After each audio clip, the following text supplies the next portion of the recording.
Welcome everybody. This is Million Women Rights Live. We're having a few little technical difficulties, but you know how grassroots we are. First time lockdown, but we are unlocked. Your hosts today are Rachel, our sign interpreter. Big up Femi. Give us a wave, Fem. We've got Michelle Daly, and you've got all of us got on the armchairs. And I'm going to hand it over to Fem. Hi, thank you there, Sabrina. I actually want to properly introduce my co-compare, because I'm very excited today to become co-comparing with the rather marvellous Michelle Daly. Many of you will have first seen Michelle when she spoke at Million Women Rise in 2010. Or maybe you've seen her at the probably dozens, possibly hundreds of conferences where she's spoken, trying to bring the establishment into line. She's a seriously fierce campaigner for disability rights. She's a proud, Black, disabled woman, and the woman's a force of nature. Michelle, it's good to co-compare with you. Whoa, Femi, what an introduction. Thank you. Whoa, whoa, whoa. Sisters, I hope you're going to have a great day today. I'm streaming in from the UK, but I'm excited. We've got a full day of lots of things coming up. So let me introduce Femi. Femi, a passionate advocate and campaigner for rights and equality. And I read somewhere where Femi said, when everybody out with a teenager partying and clubbing, Femi was out campaigning. So that shows you a force to fight with. Femi, back to you. Thank you. As you've heard, we've got loads of women going to be talking and performing for you today. We want to see us trending on Twitter. So hashtag MWR for Million Women Rise 2021 or hashtag Why We Rise. And of course, as always, hashtag Power to the Women. So welcome to the Feminist Lounge, where we start today with a live input. We're going to hear from Anita, and she is going to sing from Rise Up. This is a song dedicated to Eula Burin, who was a very beloved woman warrior and friend, soul sister, and one of those angels who walks amongst us. We're devastated that she's gone. We're going to miss her. This is Anita.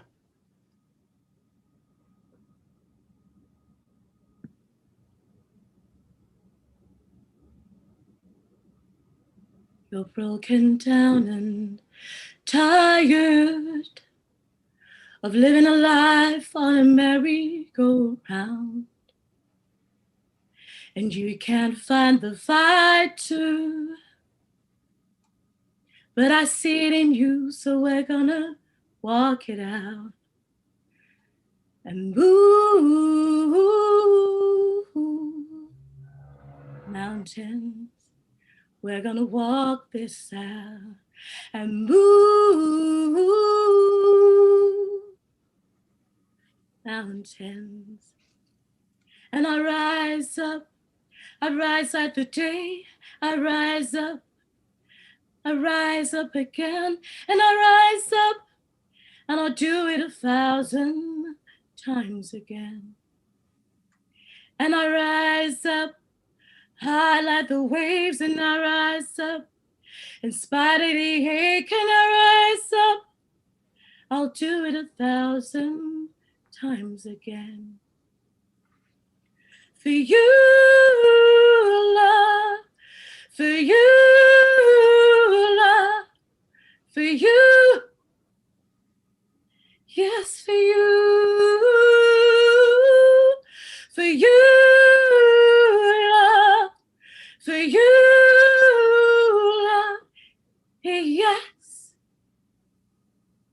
I'll do it 1,000 times again. Thank you, Anita. That was Anita Flower for Eula, who will be missed by all of us at Million Women Rise, and probably many of you too. Thank you, Anita. And now we have a dedication from Akima Thomas. Hakima, feminist activist. She comes from a background, many of you know, from nursing, social work. She's currently the founder and clinical director of the Women and Girls Network. This is the holistic therapeutic service working with women and girls who are surviving domestic violence. We have a recording here from Hakima Thomas.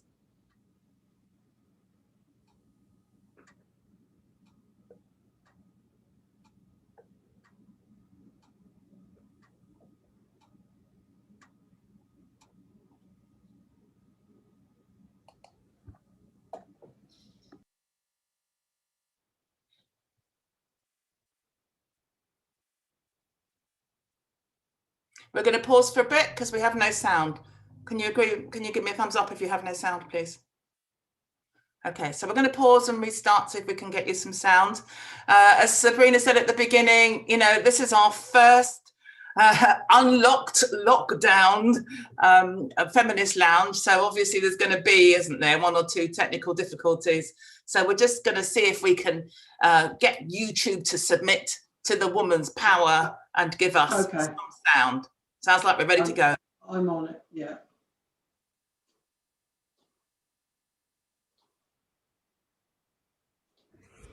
So finally, this was dedicated to all those fierce, wise, wonderful, humorous, bold survivors, women that we have lost along the way.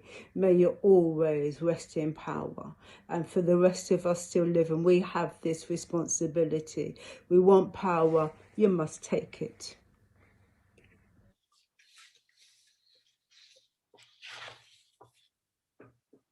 Thank you. That was our notes there from Hakima Thomas. You'll hear more from Hakima in a little while. But now we're going to go on and see a video of a poet, again, that many of you will have seen before, calling out sexual violence and rape culture, specifically calling on all of us to speak up and to listen and to believe the victims.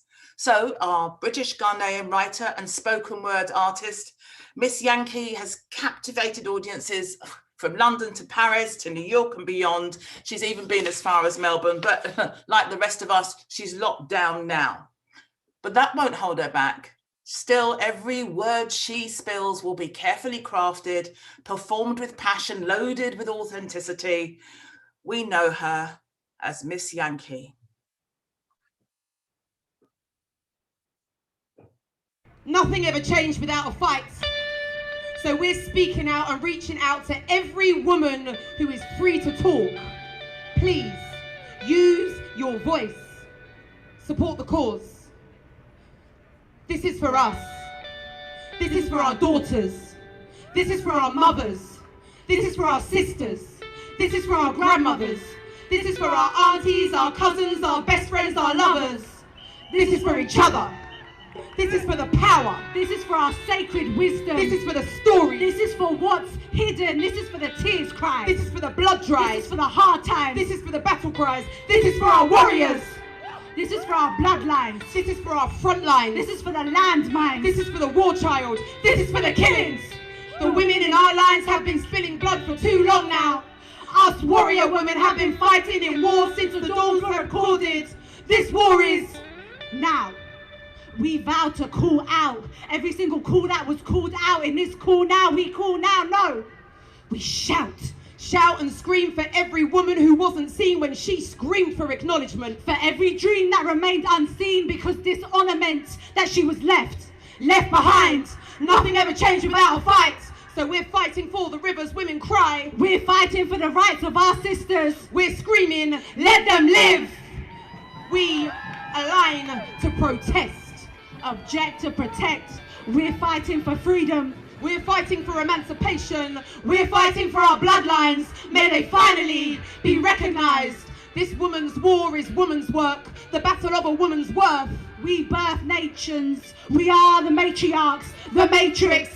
Fuck the systems that were built to break us, take us, beat us, rape us, enslave us. We will never end the war against the patriarchy. We won't accept a system where women are given nothing but a vision that includes less opportunities and unequal pay. When we call, you will listen. We won't go away. We won't accept excuses as another woman's abuse is lost in statistics. When we call, you will listen. You will hear us as women. You will see us as different. Not because we are lesser, but because we hold power. We won't accept blind eyes. We won't accept the cries of women worldwide. There are many things that we will never accept. And if you don't accept them either, then we want you to shout, we reject. I said, if you do not accept them, please, if you are a free woman, use your voice. And when we list these things, you need to shout, we reject. Genocide. We reject. Sexual violence. We reject. Domestic violence. We reject. FGM. We reject. Honor killings.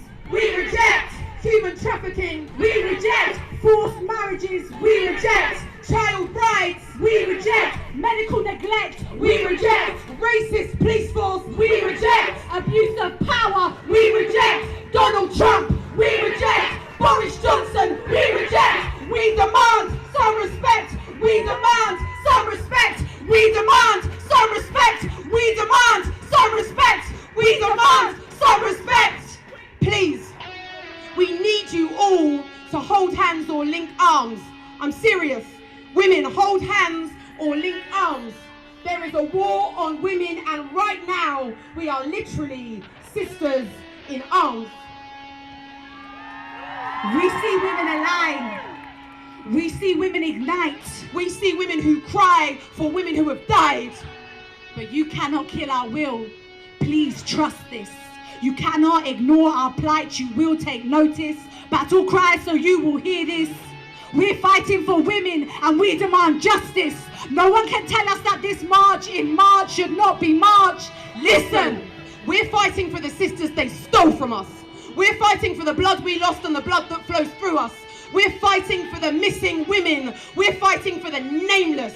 This is a fuck you to every man who ever lied, and a rest in perfect peace to every woman that ever died with his hands.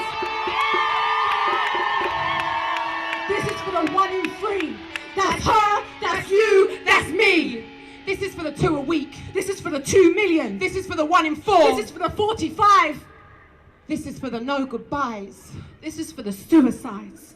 This is for the death toll rise. This is for million women rise. This is so 1 million women rise. This is for us. This is our space, our time, our march, our fight.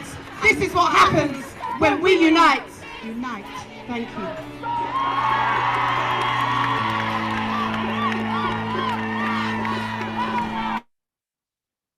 The absolutely inspirational Miss Yankee, working there with YA Poet. They're part of the Flow Poets, and they are an incredible supporting force of Million Women Rise. So stay with us this afternoon. We're going on a journey. We're going to start by naming the violence. We'll have several speakers, and then we'll have some videos, and then we'll talk to some of the ferocious feminists that we have in our feminist lounge this afternoon. And then the next stage will be to look at resistance, self-determination, the way we are taking control. Again, we'll visit our lounge, hear from powerful women, and then we'll finish our journey with celebration, revolutionary love. Don't go anywhere. Let's start now then with our first film. We're going to re-meet Akima Thomas.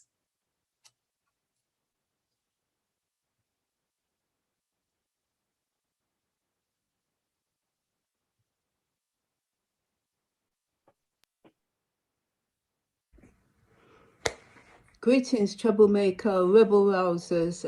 It's Akima from Women and Girls Network. Yeah, I just want to say a few words. This is going to be, a bit rambly. I apologise. It's lockdown and everything is a little bit distorted, including hair and all such things. But I want to seriously talk to us about, you know, the reality of patriarchy and what patriarchy does. You know, patriarchy disappears lives, women's lives continuously. We're regarded as undesirables and something to be disposed of. So when we think about that, actually, we lose three women a week who are survivors of VOG, who die by suicide. That's added to the count of 3 women a week who were killed, murdered by perpetrators. So you can feel that that count, we're losing 6 women a week because of experiences of violence against women and girls. So huge things for us to think about in terms of what that destruction of patriarchy does and what VOG does in terms of how it ostracizes its constellation of physical, emotional, spiritual violence, and how it disables, how it impedes on somebody's right of well-being, of ability to occupy space, that causes destruction of soul, the profundity of it in terms of crimes that bruise someone's soul, that gives us that sense of the magnitude of violence against women and girls. And also for us in terms of thinking about what that destruction looks like in terms of how patriarchy disposes of us and pushes us to the marginalizations. So we're disposed of in terms of under the cloak of mental illnesses. So if we speak out, we're considered as borderline personality disorder. There ain't no coming back from those places. Believe. You know, there's no cure that's offered, only a chemical straitjacket, or ECT, which is still used on survivors, still used to obliterate someone's mind, body and soul. So we need to be really mindful of those ways that women are invisibilized, who are distanced, who are pushed, thrown to those outside of those margins, I would even say. And for us also to think about the ways that even Women and Girls Network, in terms of our trauma-informed approach, you know, absolutely beautiful. But what it does is it locates and individualizes. We no longer see who's committed that harm other than she has got experiences of trauma. And we need to be careful about what that means in terms of how it, again, means that the perpetrators aren't held to account. You know, survivors aren't broken. Society is broken is something that we constantly need to remind ourselves. And for us who were also even pushed even further into those margins in terms of Black and minoritized communities, that we understand that we can experience individual and state aggression and anger and hatred at any time. From the cradle to the grave is something that for us means that we hold a perilous life, that we're always constantly under threat of attack, is something that weighs heavy for many of us. And there's something also that I don't want to kind of, you know, lose sight of in all of this, which is survivors never consent. Women never consent to the violences that they experience. They always, but always fight back. And I just want to end with that piece about women's resistance and rebellion. Absolutely, women resist on hourly, days, decades, a whole childhood, a whole lifetime of resistance, of preserving their dignity and of their honour. They fight back perpetrators. They remain defiant against their against subjugation. They're courageous, they're defiant, they fight in difficult and you know, unbelievable circumstances with tenacity, with integrity, with courage is really important. And also that word courage in terms of holding their rage is really an important point as well. So I don't want to kind of take any more of our time, but just to say that also what can be done. We need to be proactive. This is a call out to all of us to make sure that we're unified and bringing revolutionary love, not as sentiment, absolutely, and fighting back, not in terms of patriarchal ways of fighting back, but that we understand that we need to be solid. that we need to use our integrity. It's a speaking truth to power. It's a calling up, a moral demand for us to stand up and be counted, to be unified, to be solid in our conviction, to fighting oppression. Revolutionary love is gentle as well. It has solidarity, but is born of fire, of commitment, of courage. So I'm encouraging us, I'm asking us to stand up and against patriarchy and all of its descendants of capitalism, of neoliberalism. So finally, I'm going to say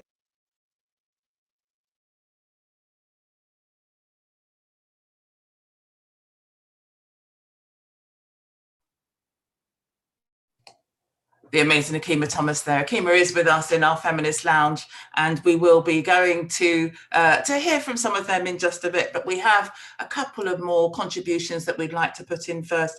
This one is from Nancy, and Nancy is from Bradford Women's Club.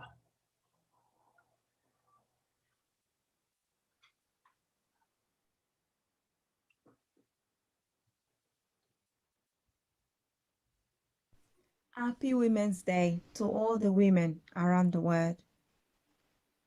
We, the women who are still waiting for our status here in the UK, we are tired of being kept in limbo.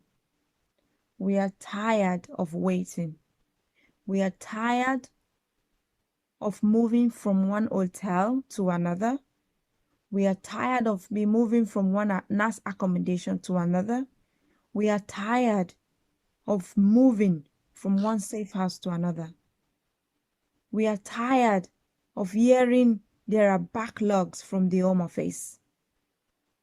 These are people's life and should never be kept in backlogs. After exiting slavery, after exiting abuse, rape, violence, all we need, all any human being need, is a safe place where they could rebuild, where they can rebuild their lives. But how could we do this without the right status in the UK? We need the right status to be able to rebuild our lives, to be able to live like every other human, every normal human being here in the UK. That was Nancy from Bradford's Women's Club talking about the pain of the injustices within the immigration system for women.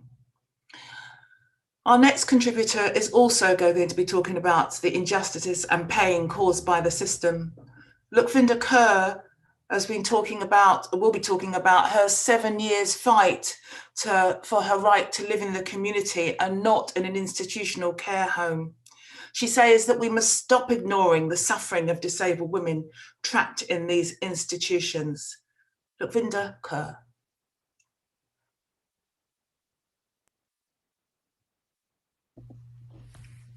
We must put an end to the abuse and violence against disabled women and girls that gets masked under the umbrella of care.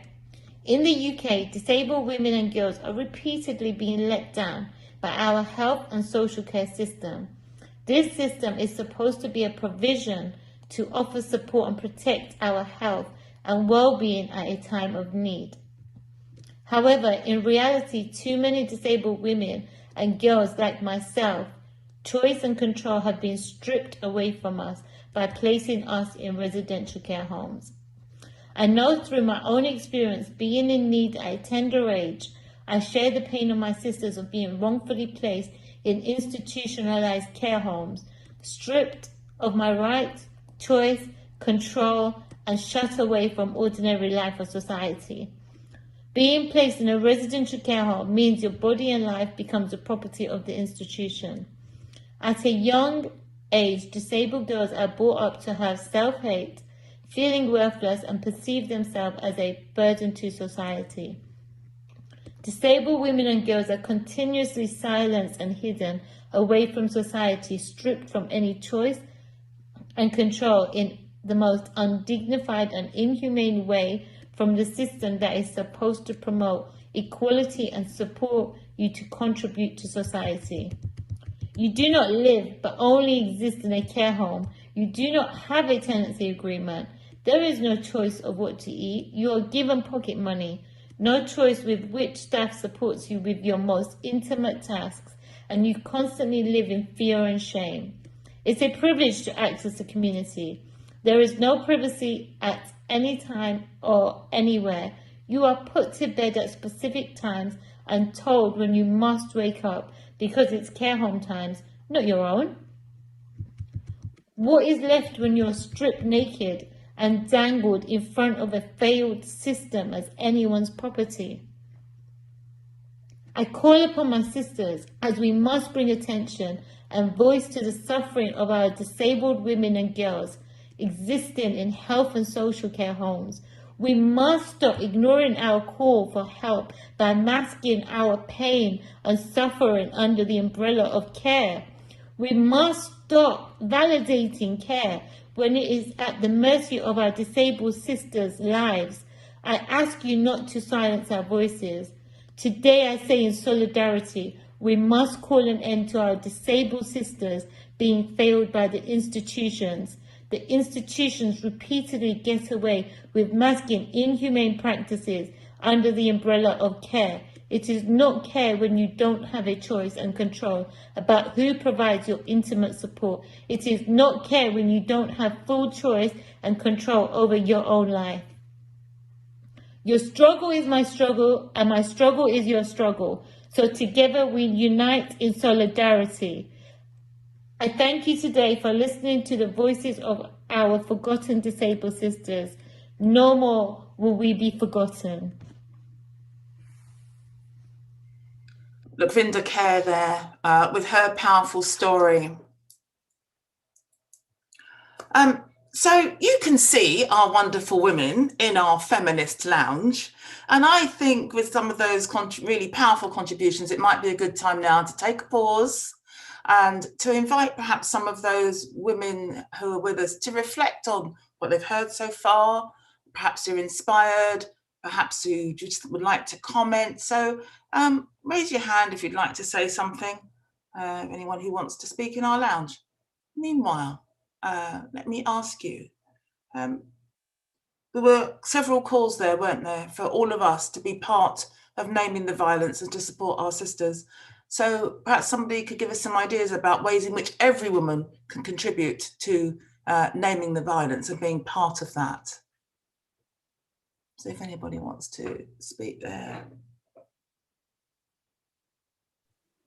What have you seen? Maybe we can think about things that we've seen. Maybe there's been some really good examples of where women have supported others.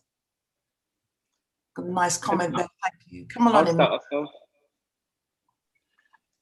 Greetings, everyone.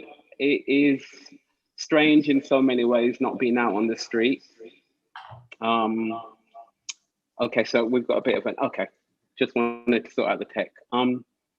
But it is such a blessing to be here with each of you virtually. And in many ways, this is an opportunity for us to gather globally in ways that we haven't always been able to do physically. So power to the women, as we always say around this time of the year. In terms of naming the violence, it is so critical that we look at systems, that we look at structures, that we look at what is being done to women's bodies, that we even think about the language that we use, that we talk about experience, but we also talk about subjugation, that as Akima said, like the perpetrators of violence are always absent, like somewhere in the background, right? It is so critical that we name, that we say someone, usually a man, someone within the system is doing this to us. When we speak purely about experiences, rightfully because we're centering us as survivors, what we do sometimes is we fail to spotlight and highlight those that are causing harm to us. And this is yes about individual men. All systems are held in place by individuals. This is about individuals causing harm, but this is also about systems.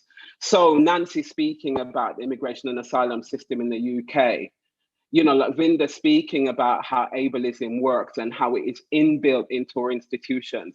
Like if we don't see violence against or disabled sisters, if we don't name how ableism is actually infused in that system, then what we're doing is we are actively leaving some of us behind. And so some of this is also, every year we call on each other to actually tighten our struggle. Every year we call on each other to make sure that we also, you know, coming together are also accountable in terms of who we are constantly excluding and leaving behind.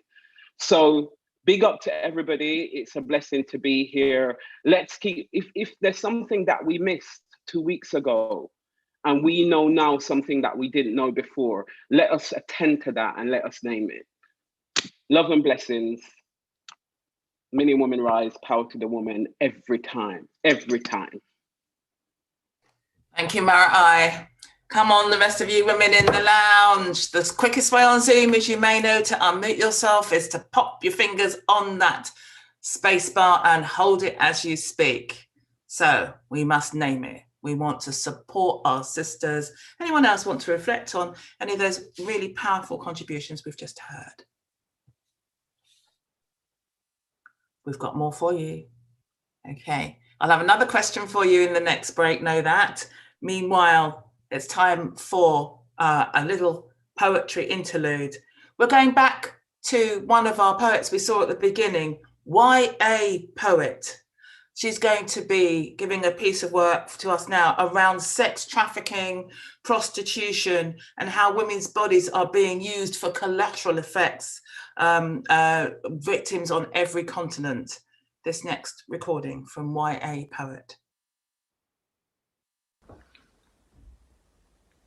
YA. How does one bear witness to life before is sacrificed at the expense of a man?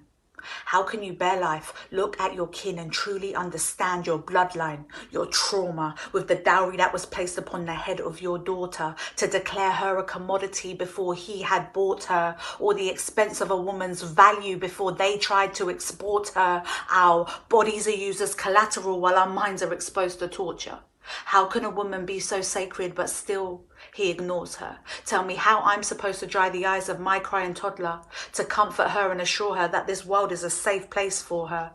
Don't offend me with excuses. I know the statistics of abuse. This death toll count is countless.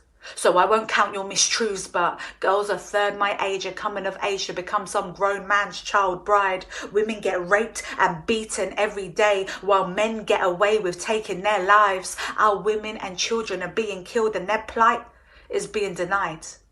And I can't even bring myself to face the facts about suicide. We're led to believe that we should concede to the whim of a man who is strong. So we're taught to walk forth into the arms of a system that deems all women to be wrong, where we scream for our rights while others deny and turn a blind eye till we're gone. So if there's still no ways paved, then we spend most of our days being told where we belong. Silent, pregnant, broken, desperate, dying, left in, violence, dead then. Men decide when we protest our lives are hell until we're resting.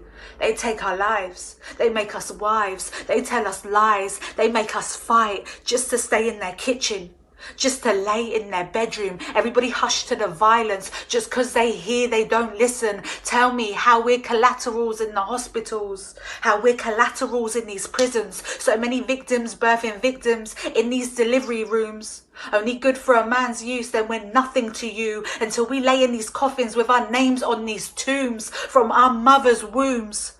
We're fed the idea that we're lesser, that we must run after men who disrespect us, and then we should compete with each other, compete with one another, that we should watch where we walk and watch how we talk, and if our body gets picked up, it's only there for a man to desire our flesh while his actions dispose of it. We remain the biggest casualty in these wars, but no man will expose all this. My sisters are crying while they suffer. They're shamed, missing, raped, abused, attacked and killed every day. We're dying with no rights, trying to live life, crying to survive, while these women have to fight this gender-based violence.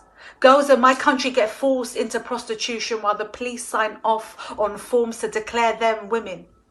where they have cemeteries by the brothels because so many of these teens take their own lives. Tell me, how am I supposed to deny that there isn't a fight, that there isn't a call to action, that there isn't an attack on our lives? We want our birthright.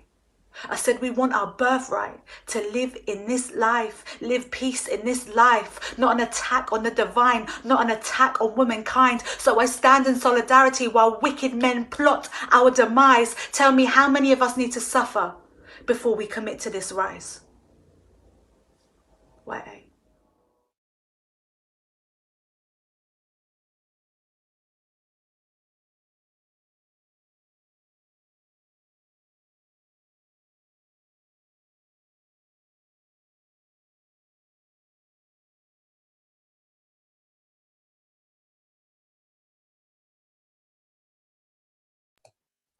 I think I may have managed to unmute this time. Yeah, good. YA, Yasmin Ali, British Bangladeshi spoken word artist, speaking all of our truth there.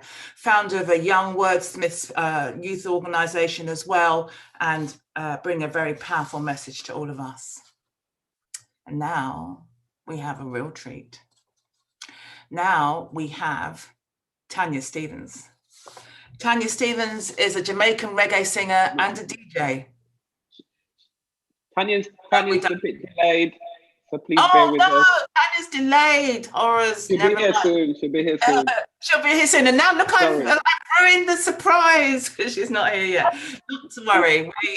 We go on, Sabrina. What a day! Oh, what a day! No, Sabrina's gonna sing. No, she's not. It doesn't matter. We have more for you. We're gonna we have a little video for you. You might be up for it. Say that again.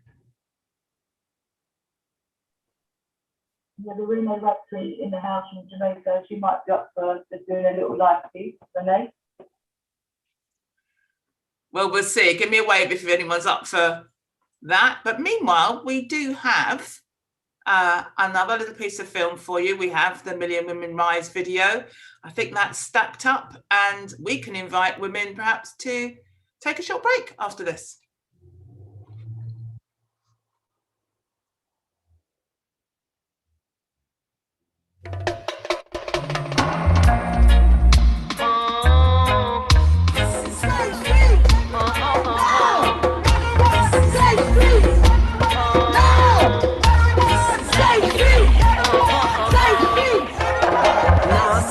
Teacher boy touching on my nephew, stirring up the dragon in my head.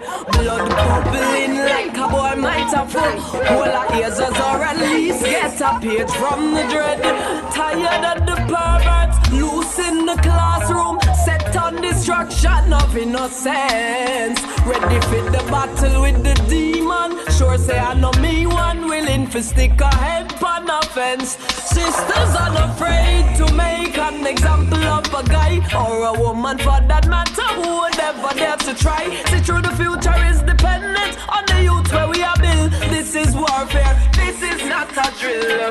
So any fool feel follyful and want to fraternize. Any undercover freak better know to keep them eyes up. Judgment on a beast who trying to get a rise up.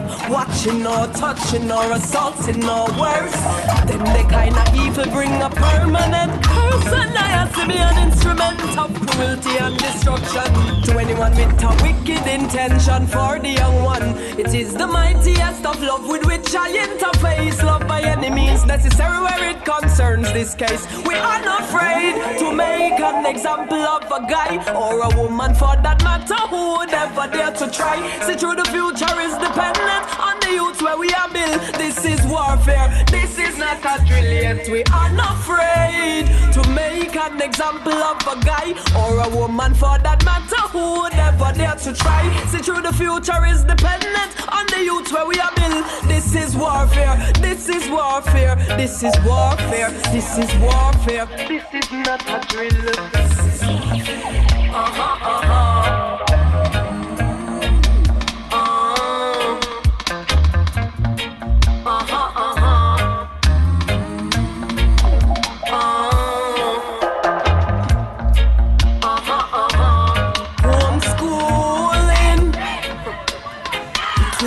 a village,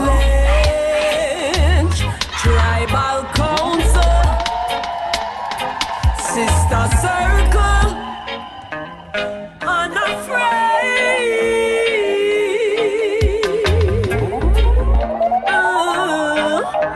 The future is dependent on the youth where we are built. This is warfare, this is not a drill. Yes, we unafraid.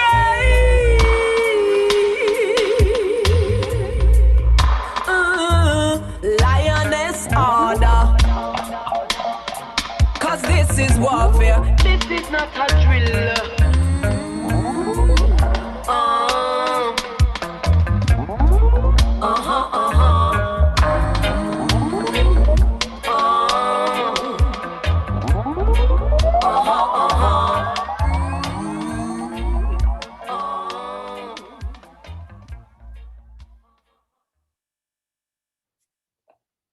I'm coming back to the lounge. Lovely piece of film there.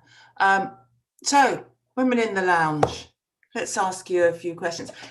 Wonderful work there by Miss Yankee and by YA Poet.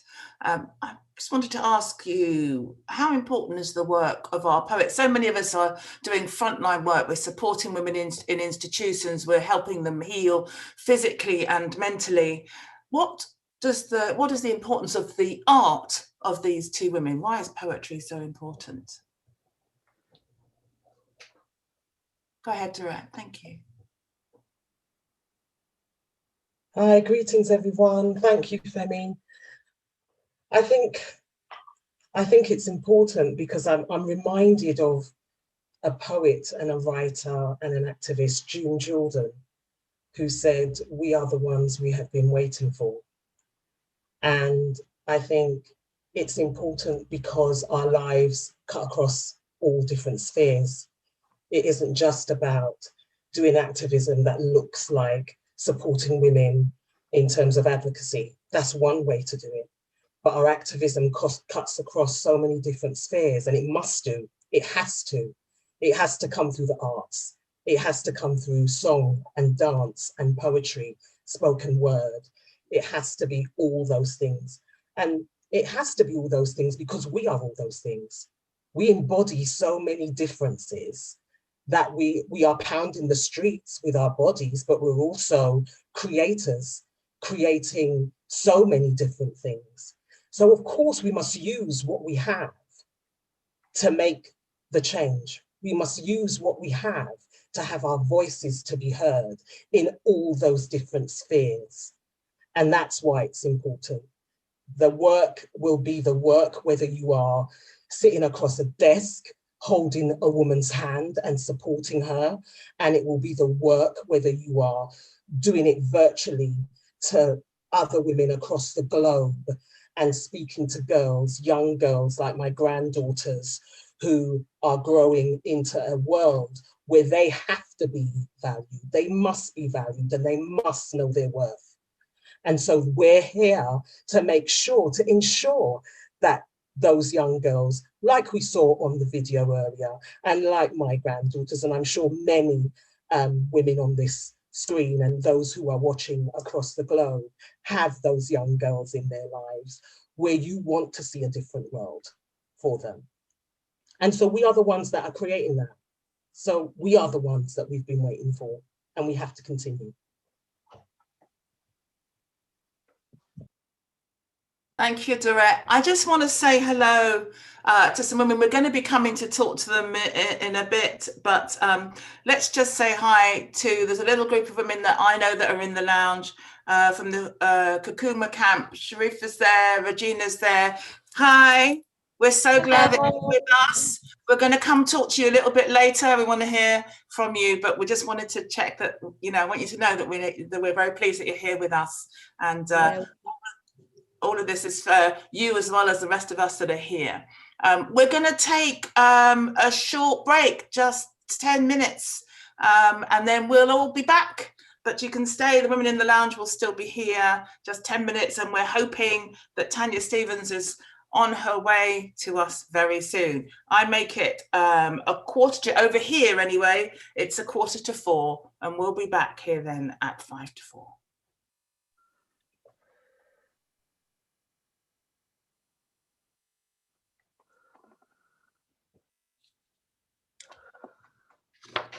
So go take a break, go take some sustenance, maybe put some different oils on, or just take a bit of time, and know that we've got loads more coming up. Some of the women you've heard from, our founder, Sabrina Qureshi, is going to join us soon. You'll be hearing from Amrit Wilson.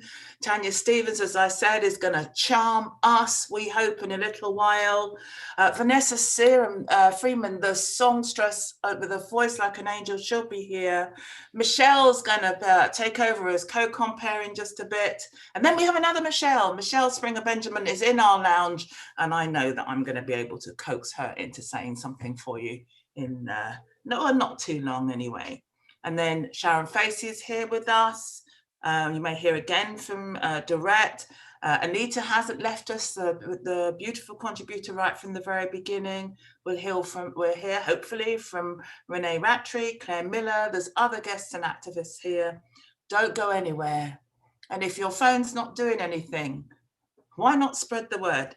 Hashtag MWR 2021, Million Women Rise 2021, or hashtag Why We Rise. And of course, always power to the women, hashtag power to the women. Stay with us.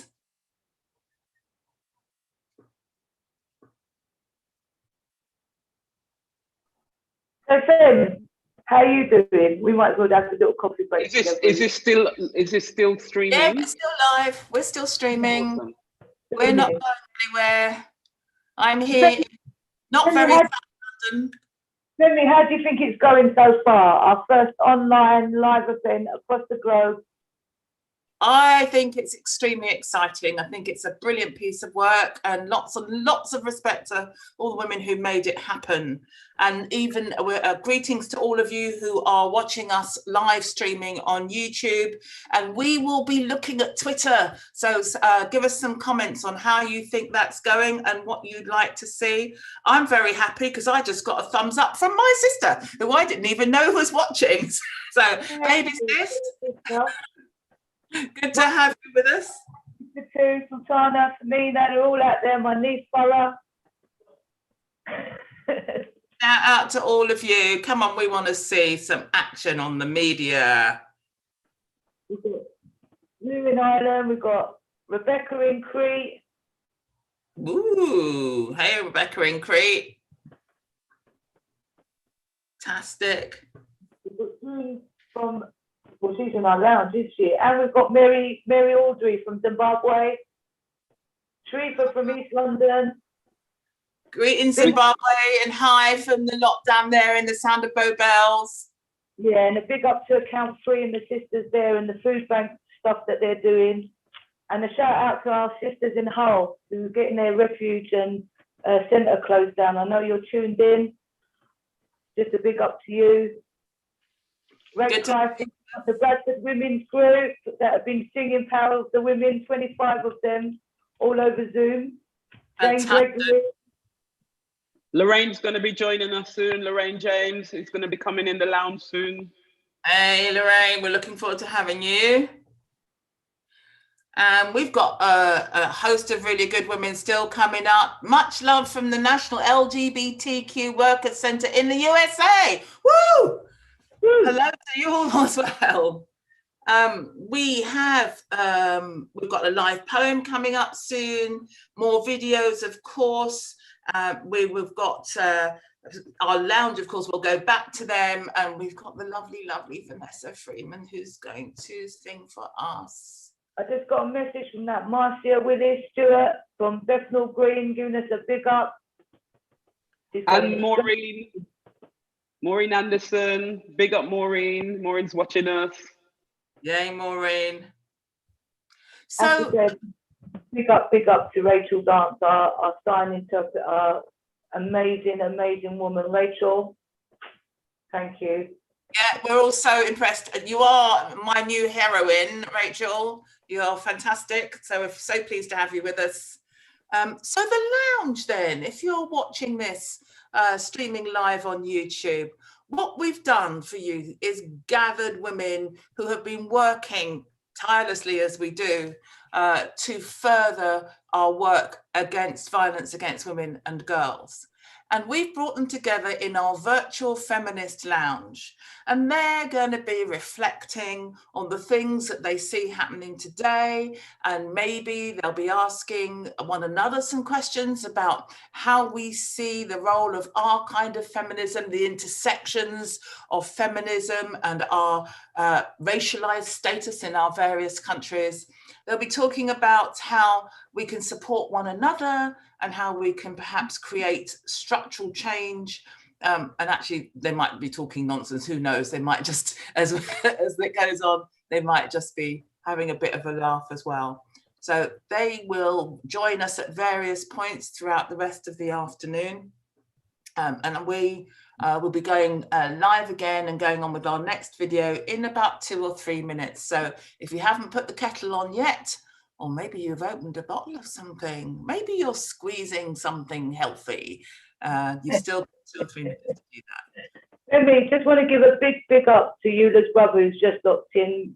Our love is with you. We did a dedication to our Eula Brew, and we love her, love her, love her, love her.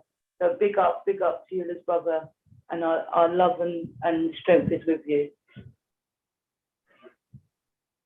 And Gendy and Hackney. Gendy and Hackney. You've got a bit of a Hackney, Gendy and Hackney. We got an echo. I've had my sister telling me to stop smoking on screen, my older sister. Yeah, it's not a look, Sabrina, smoking on screen. You know, it was good in the 40s movies, but not so much now. So the women are returning to the Feminist Lounge, which is good to see. We've got, hi Sharon, welcome back. Okay, no doubt we'll be back soon. Our co-compare, Michelle Daly, is back in the lounge. Good to see you there. Oh, Michelle. What are you saying, Miss Daly? How do you think it's gone so far? Excellent. I know I keep getting messages from everybody going, Sabrina, you know you're live. I'm like, yeah, this is me. Sabrina's keeping it real. That's what it is, isn't it? You're keeping it real, Sabrina. Yeah. Rest of us all trying really hard to be like professional presenters.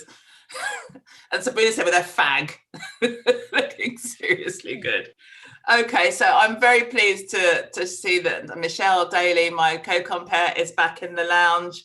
And as we move into our second section, let me hand, as they say, pass the mic to Michelle. Thank you, Femi.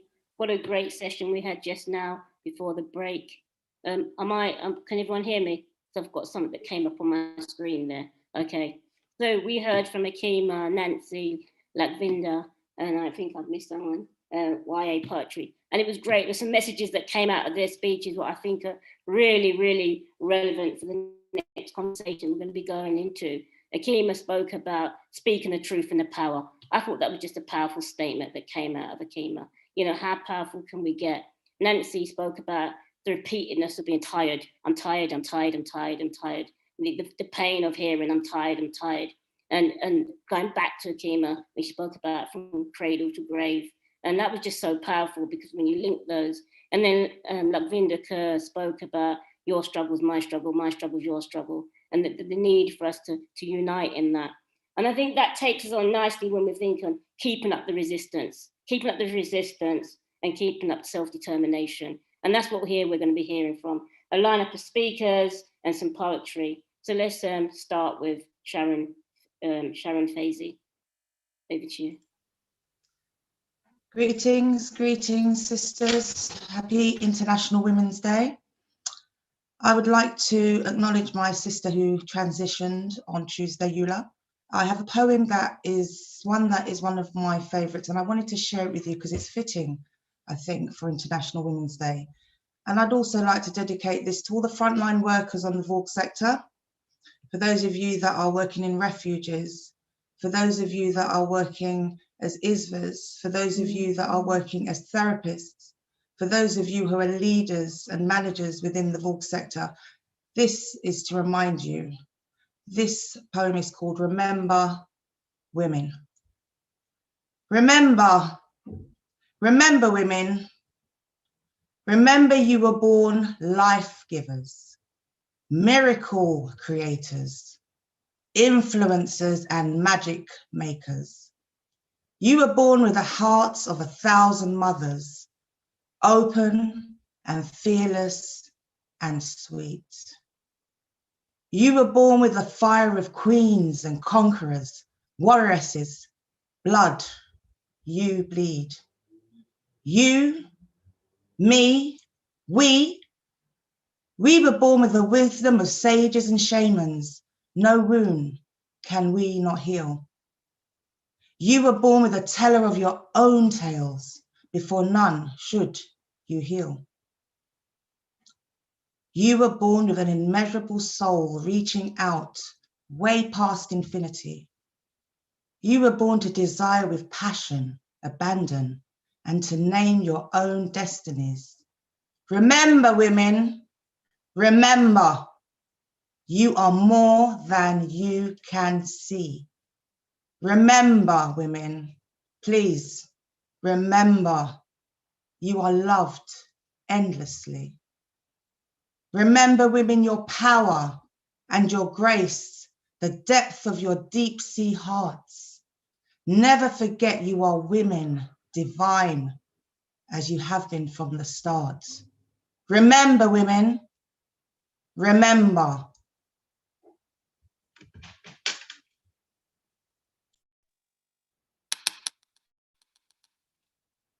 Sharon, that's powerful.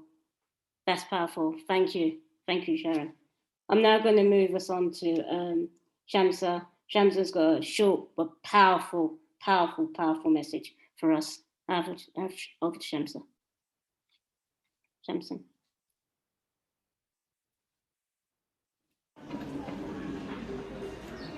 My name is Shamsa Ali Haji. I'm from Somalia.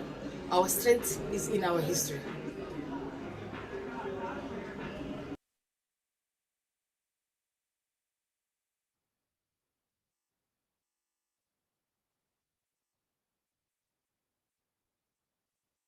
That was a powerful message. Strength in our history. When we think about the roots of our history, that's what keeps us going, the resistance. Having that base, that's short, powerful strength in our history. Now we're going to move on to Anne-Marie, who's going to focus on the issues around domestic violence and violence against women.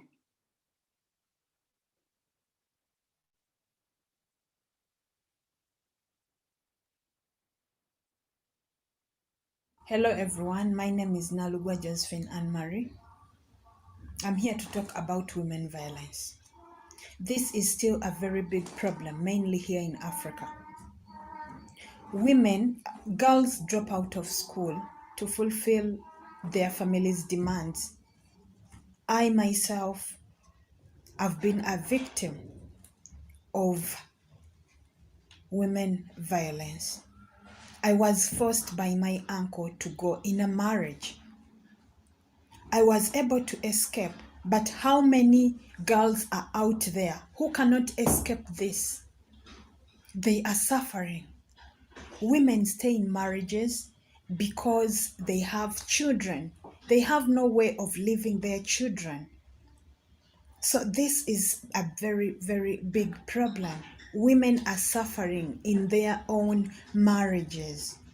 They are harassed. They are assaulted by their husbands because they are looked at as women. They are looked at as a weak creature. We should fight all together to stop women violence. Thank you.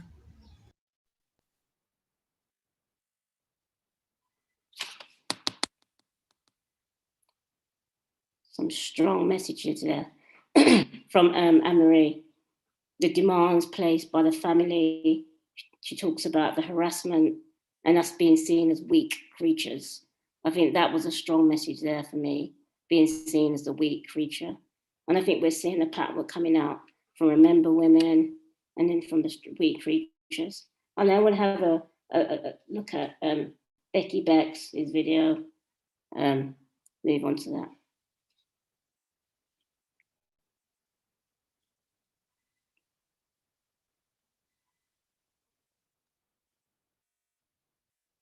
Good evening, good day, good light. My name is Bexy Bex. I am a poet and soon to be author.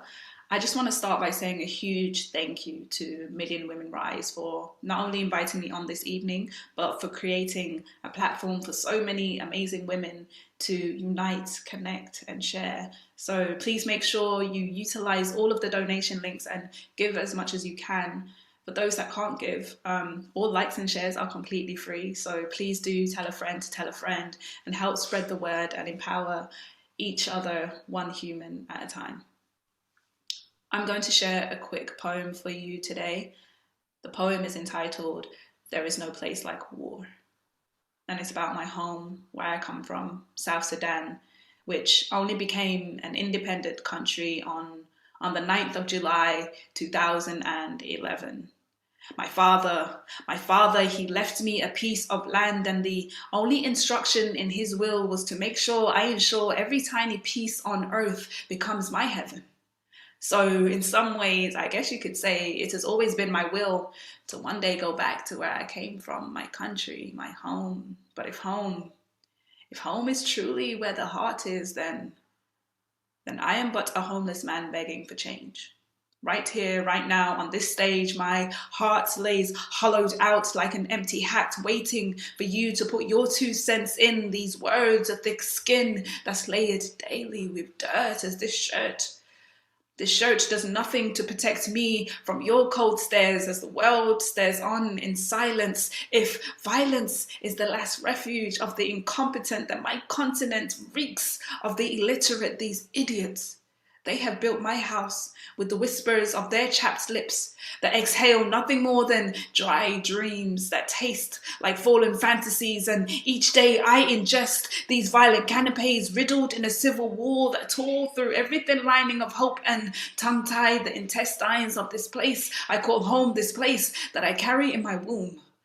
This place that was allowed to gestate for only 730 days before rebirthing this premature nation of displaced children with casket wooden fathers. There is nothing harder than a mother forced to bury her own kin. There is no martyr that can justify the killings that they've carved into the hieroglyphics of my history. And these killings, they have rewritten my love language. And I can only touch upon words that affirm the dishonest acts of servicemen that swore to protect, but were never really there. It's funny how you swore to protect, but in retrospect, you never once gave a fuck about any oath to the kingdom's crown. When the militia came around, where were you when the rebels burnt down my mother's town? What about the ashy gums that bled on thick soil when those faces hit the ground of this place that I call home?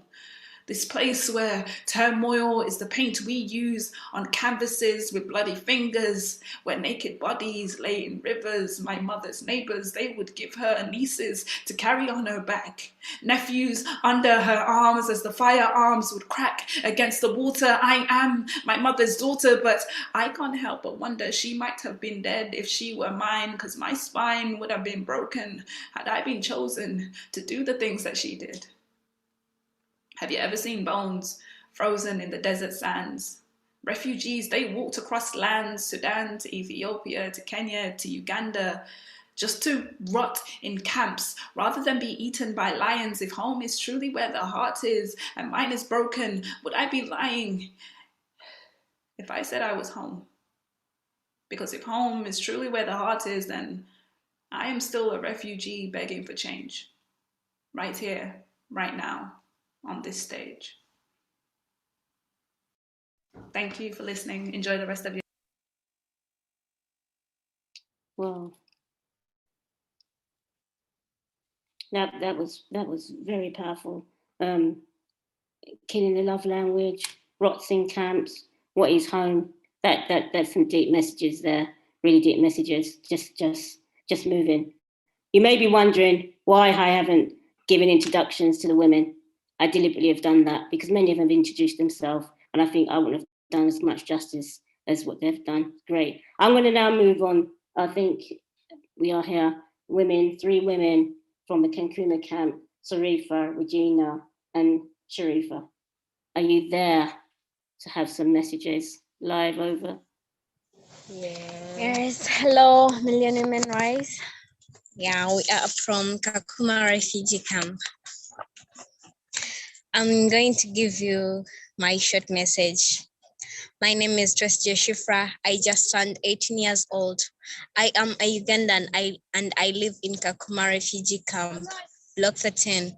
I live with my mother and sister. We are young girls facing a lot of challenges. Men want to take advantage of us.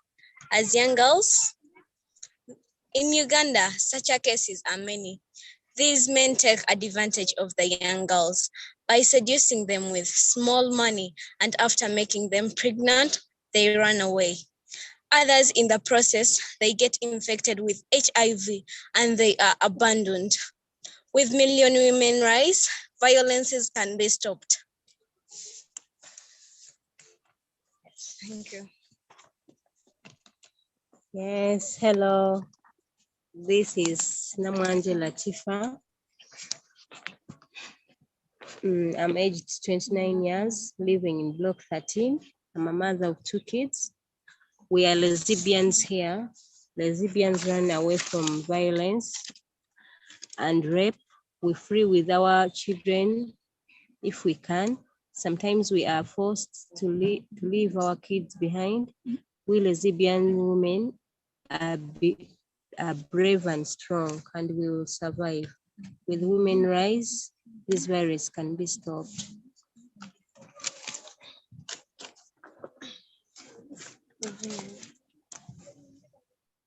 Hello, my name's Chasga Regina.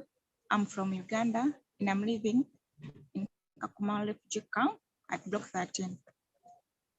Too many women are beaten and raped by their fathers, uncles, brothers, and their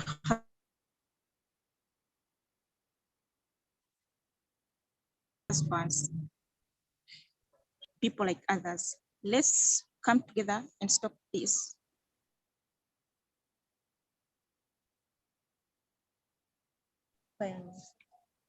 Violence, most especially we women, we are people like others. Please, let's come together and fight this violence. Thank you.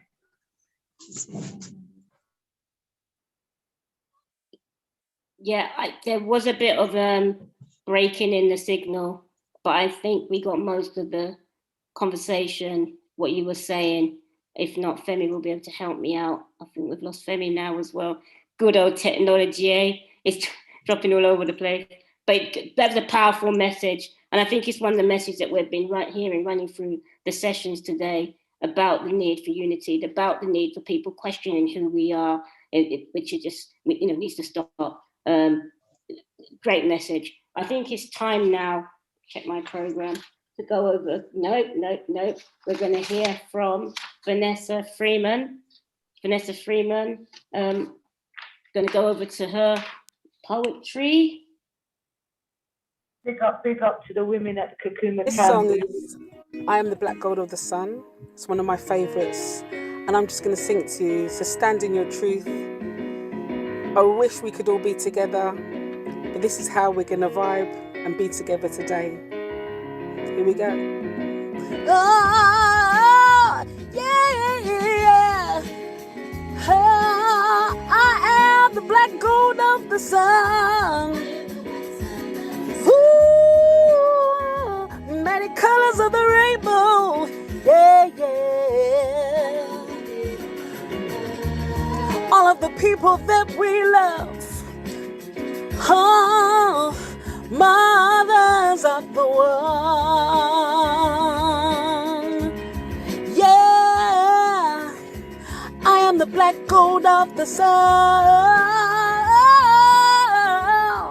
Yeah. I'm the black gold of the sun. You are the black gold of the sun. We are the black gold of the sun.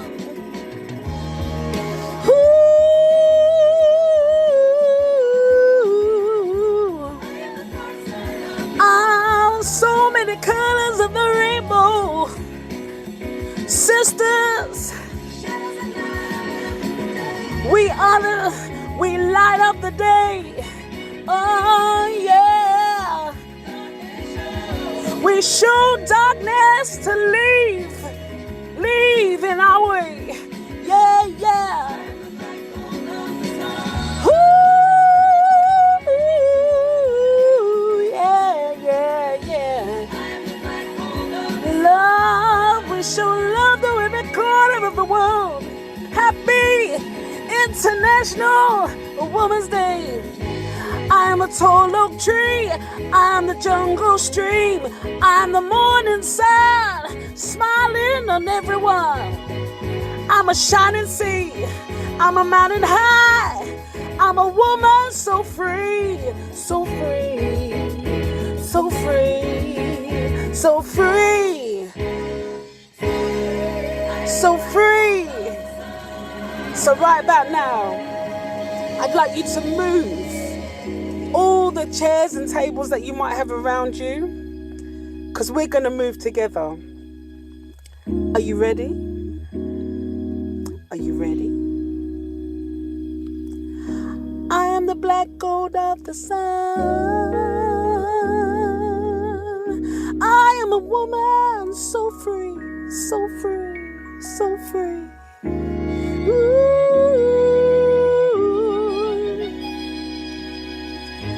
I am the black gold of the sun. I'm a tall oak tree. And right about now, this is what I want you to do. Are you ready? Here we go. 2, 1, 2, 3, go!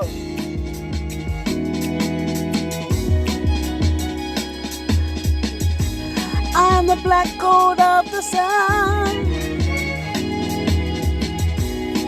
shining on everyone, yeah.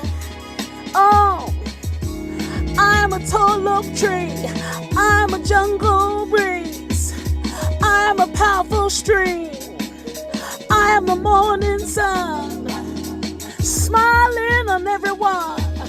I'm a shining sea, I am a mountain so high, I am a woman so free. Yeah, yeah, love. So I send you love. Happy International Women's Day. I send you love and light. Yes, yes, because we stand together. More power, more peace. Power to the women.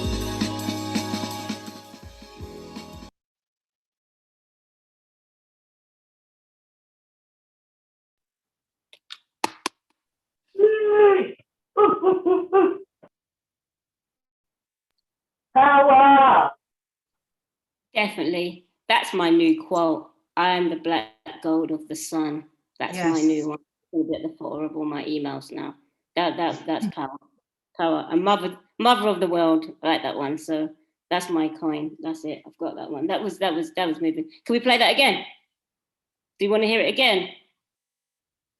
Hands up. I want to hear it again. I love that. Let's go. Let's go. Let's do this. Let's shake some of this energy. Let's do this. We can do whatever we want. Yeah, we can do whatever we want. Let's have some more of that. I was just getting into it. Yes, let's shack out. So I've just Power! Stand in your truth. I wish we could all be together, but this is how we're gonna vibe and be together today.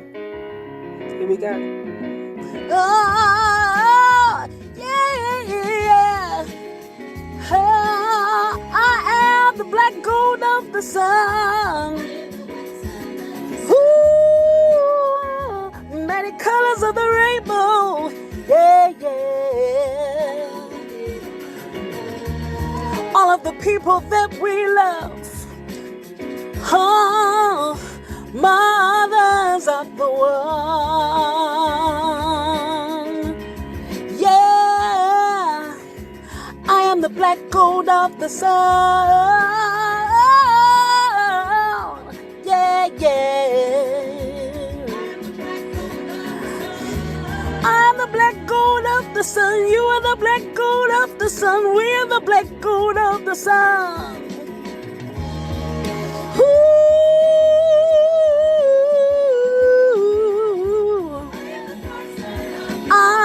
so many colors of the rainbow. Sisters, we light up the day. Oh yeah. We show darkness to leave in our way. Yeah, yeah. Ooh, yeah, yeah, yeah. Love, we show love to every corner of the world. Happy International Women's Day. I am a tall oak tree, I am the jungle stream, I am the morning sun, smiling on everyone. I'm a shining sea, I'm a mountain high, I'm a woman so free, so free, so free, so free, so free.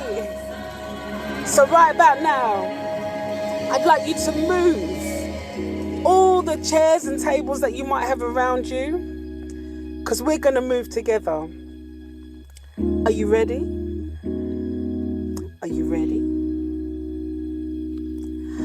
I am the black gold of the sun. I am a woman so free, so free. Oh, okay, can you hear me still? I'm going to get cut off. Hey, you all right? Have you gone? Hello. I am the black gold of the sun. Darling. Hello. I'm a tall Oh, you are so cute, aren't you, darling? Oh, and right back now, this is what I want you to do. Are you ready? Here we go. 2, 1, 2, 3, go!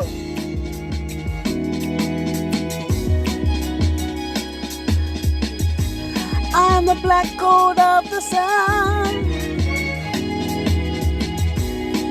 shining on everyone, yeah.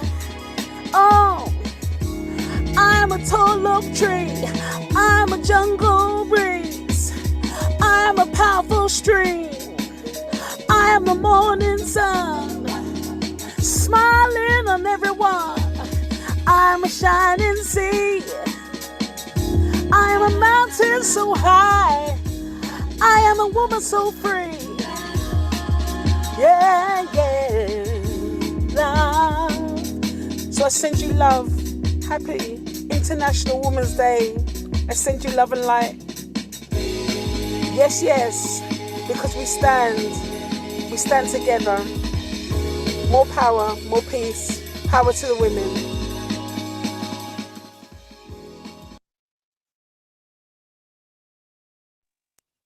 That was good. That was good. Some more quotes I got down from there. So darkness to leave, and we lighten up the day. And that's power to the women. We can all say that. Pump office, power to the women. Great, power to the women. Power to the woman. Power to the women. Power to the women. Women got the power. Sisters, can you hear us? Sisters, can you hear us? Growing stronger by the hour. Stronger by the hour. Power.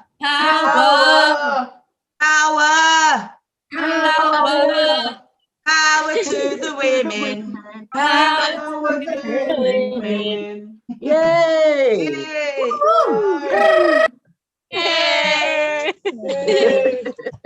This is why you should never have Michelle as a co-pair, because the program's going to go all upside down. Here we go. Here we go. So let me have a look where we're meant to be going now. Oh, yes, great. Is it over to the lounge?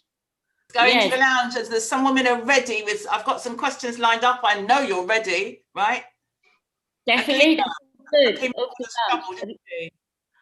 Well, Femi, it's interesting. That question you sent me, I've taken no notice of it. I was just moved by something that, Dorette said earlier on when she talked about, the legacy that June Jordan has left us, in that we are the ones we've been waiting for. I was also touched by the poem that Sharon read, which was around us just remembering. And in thinking about those two things, I was moved to think that, well, yeah, we are the ones that we've been waiting for. That is a legacy. But also, I think our ancestors has left a legacy for us as well. You know, they were our grandmothers or aunties, you know, or great-great-grandmothers who 400 years ago didn't have a voice. Their words were never heard. And I feel that along with the legacy that June has left us, our ancestors also left one for us. And it's for us to pick that baton up and run with it. And I feel that's what we're doing here today. For me, Million Women Rise is definitely my call to arms. You know, we're fighting a war, and we're not going to be using weapons of war for that, but we're going to go with revolutionary love. And I just think that at this stage in you know, we've got the voices, we've got the words, we've got opportunities that, you know, other women even now in this day and age don't have, but certainly that the ancestors didn't have, and they are dependent on us, you know. So we're bringing the revolution, but we're bringing it with love.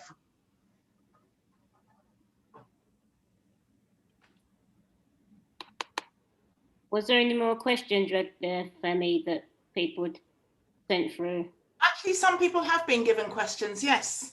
And I'm looking for someone to talk about just a little bit about practicalities. If anyone's watching on YouTube and wants to know what they can do to support the women in Kakuma Camp, then I need someone to tell us exactly how you can go about doing that. So someone who knows how to get to perhaps offer donations, to support in any other way, can you just put your hand up and give us a few seconds on what to do? Sabina, go. He can probably explain a bit more in the lounge, but just to say to our sisters in the Kakuma camp, while you're not free, and like us, like me as a lesbian woman, and the intersectionality of the racism that we face as women around our sexuality, until you're not free, then we're not free, and that's why we do what we do. I just want to speak you up because you are so great for speaking out in the way that you do, but I know that Hina can talk a bit more about we're trying to evacuate these women from the camp. So there is a campaign going on, and there is a conference happening soon, but we need to talk about it. We need to tell people that this camp has been there since the 1990s. 1990s. It's like forgotten people, forgotten women. And the rape and the sexual violence that is going on there is just being ignored by the United Nations and all these places that are supposed to be helping women and children. Women's children have been taken away from them. So I just want to pick up our sisters in Kakuma Camp, Anne-Marie, who spoke earlier, and I'll hand it over to Hina maybe if you want to briefly say something. We'll put stuff on our website around the campaign that you can join. So that was an invitation to Hina, I think. I just want to say a massive thank you to the women in Kakuma, and they're so brave and so strong, and they've done such a fantastic job speaking out and being on the Zoom today. It's hard enough living in a refugee camp without joining us and speaking out. There is a GoFundMe page, which means that some money goes through to them, which helps with food. It helps with medicine, and it helps with some other things. So if people want to go onto the GoFundMe, they'll need to look at Victor Mukasa, because I've not got the GoFundMe page to hand. You can put it on, but maybe we can put that on Million Women Rise. And Million Women Rise are doing so much work towards Kakuma and trying to get the message out about as Sabrina says, the forgotten women, and that UNHCR need to listen up, and they need to be moving those people on and evacuate the LGBT people from Block 13 in Kakuma camp, and any pressure that can be put on governments and on UNHCR to get that move to happen would be fantastic. Thank you. Thank you, Hina. Any more questions or anything in the text box, Femi, that I've missed? You're on mute. I'm there. So I'm there in putting questions into the chat panel there. I'm hoping all the women in the lounge are keeping an eye on that. Those of you that have come to join us in the lounge, those of you that have been working so hard behind the scenes with Million Women Rise, I think we'd just like to know a little bit from some of you about why you do it, what inspires you, what does Million Women Rise mean to you?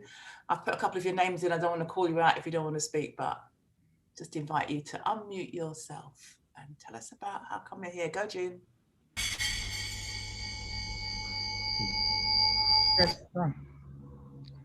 Yes, greetings.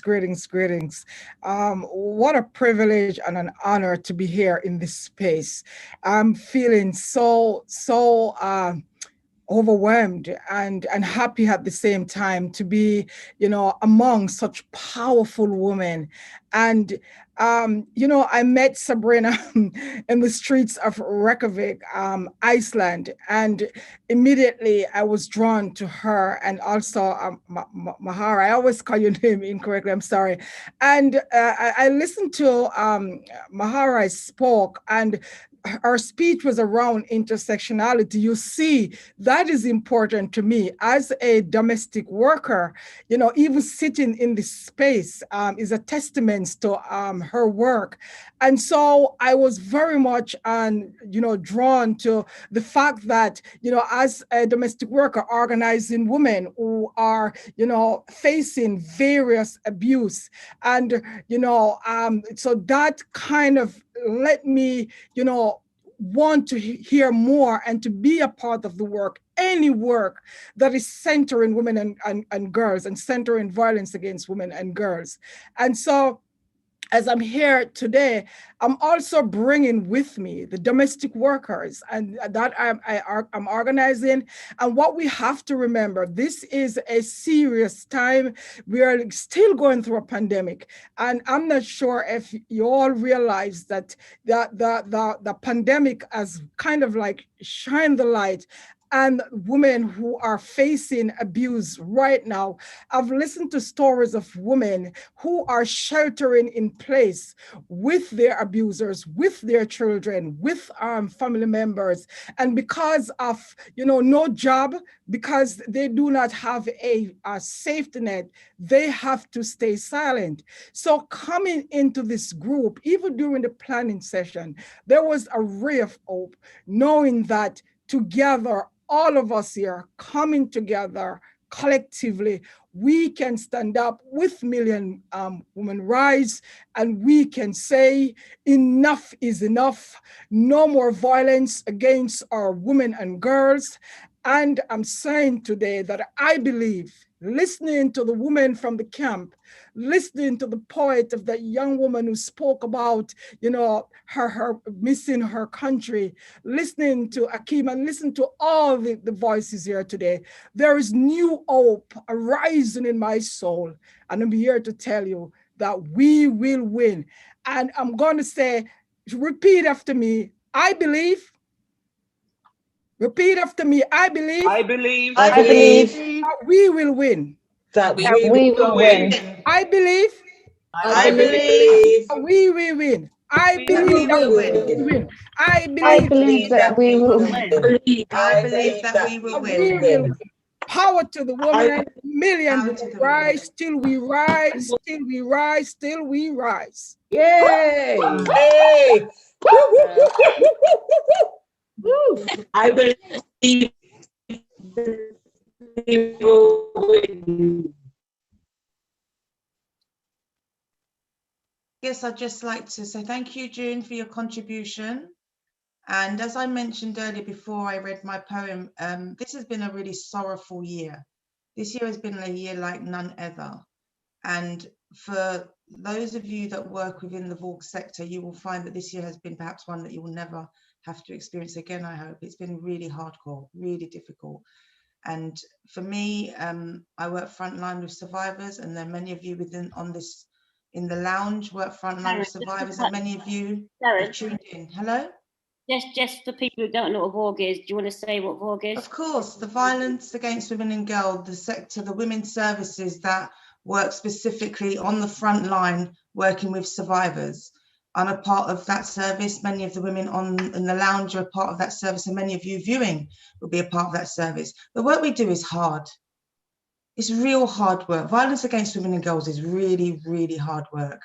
I want to acknowledge the sisters out there that are on the front line, because this year has been harder than it has been over the time that we've been working within this. So we're here to support each other. We're here to remember you, remember to lift you up. We're here to lift you up, to encourage you, to support you, and just know that we're in this together. Violence against women and girls, male violence against women and girls, I believe it can end in our lifetime. The women in the lounge, we believe we can end violence against women and girls in our lifetime.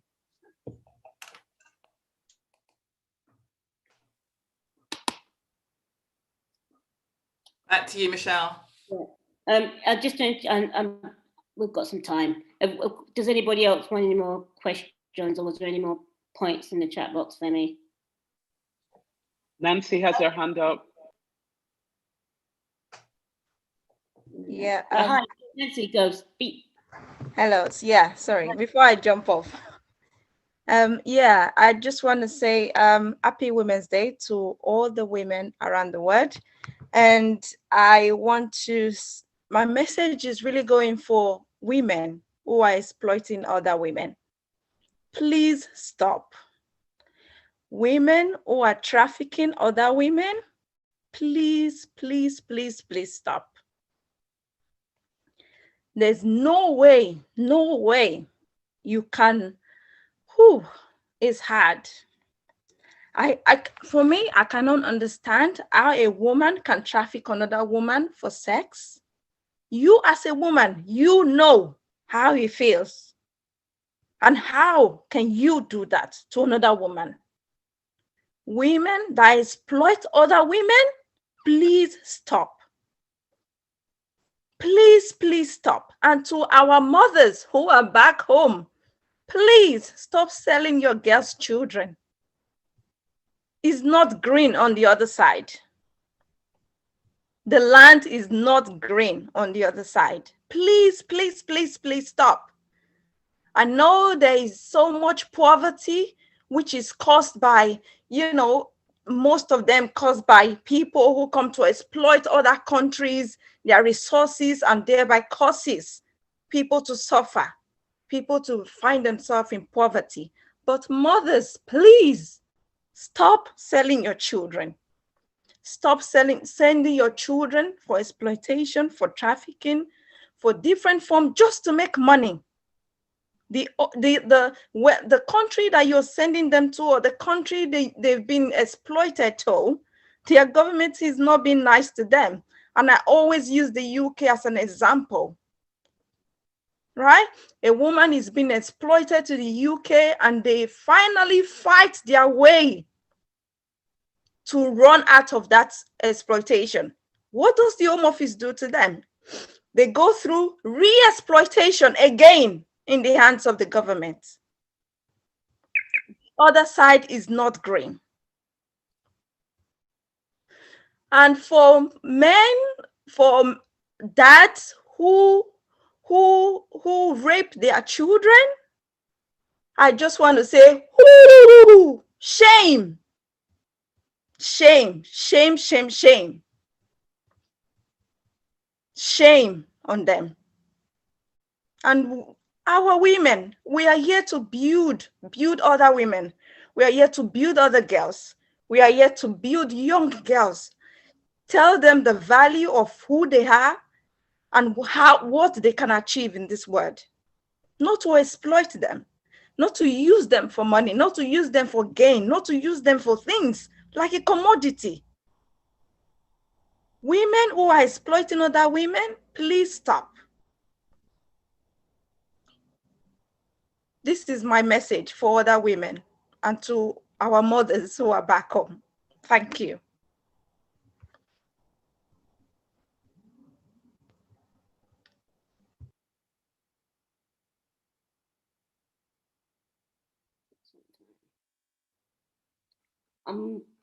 Got a hand up from Mary, if you want to come in. Thank you, Nancy.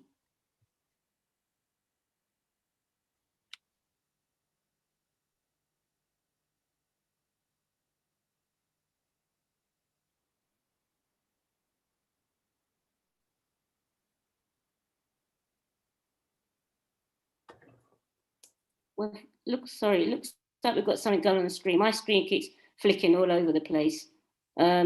Is Mary wanting to speak?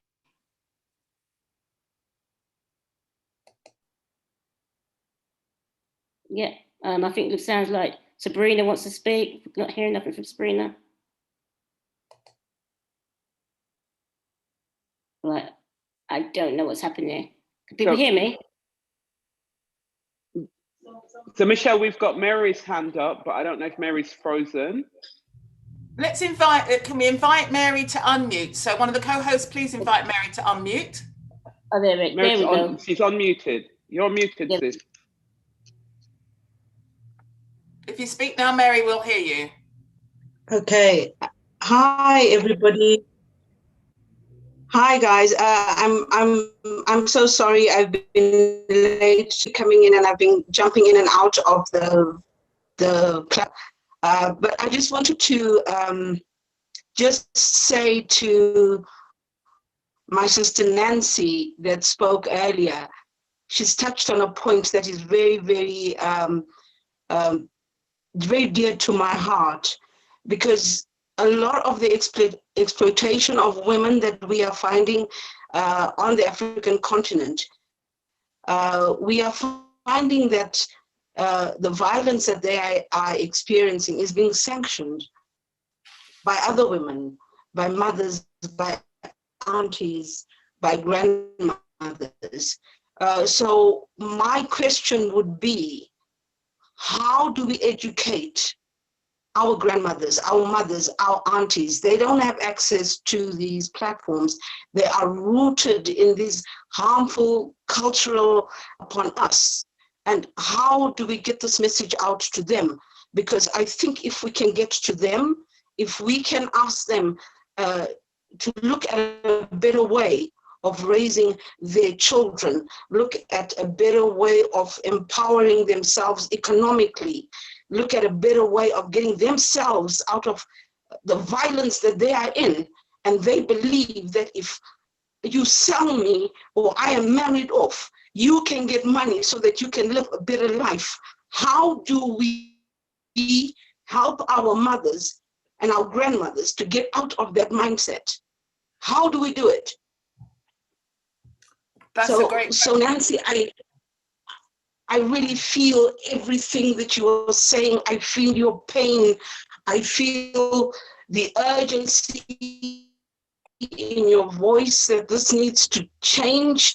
And it has to change with us women, because as much as we are saying, and it is a fact that men perpetuate this violence, but it is with the women in the homes that should be able to stand up for me before I am sold off, before I am mutilated, before I am beaten. My mother should be standing on my front line and saying, not with my child.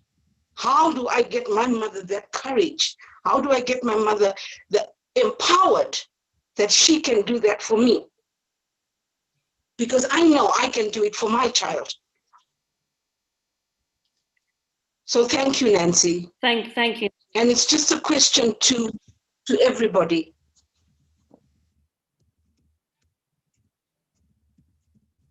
I think we put that question to our lounge the next time we go to our lounge. Yep, got that noted. I'm just mindful of time now, and I think we should move on to the next Chantel,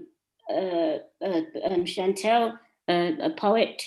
I'm going to give you a brief introduction. So Chantel Gabriel is a songwriter, poet, spoken words, and she's from East London, South London, South East London. So anyone from South East London, punch some fists in the Zoom platform.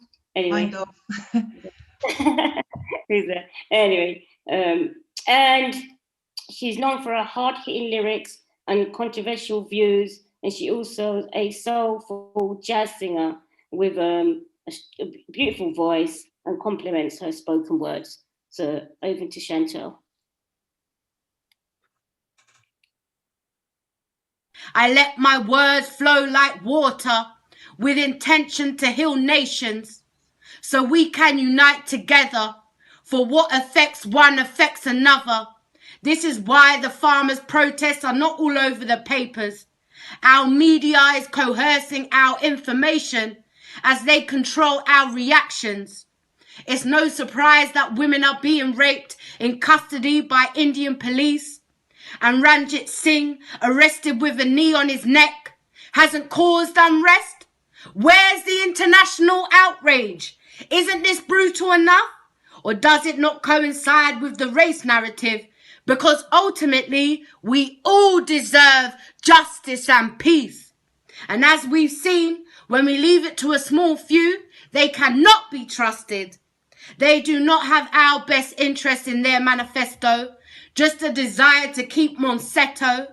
Artificial existence is taking over livelihoods, and you could be next.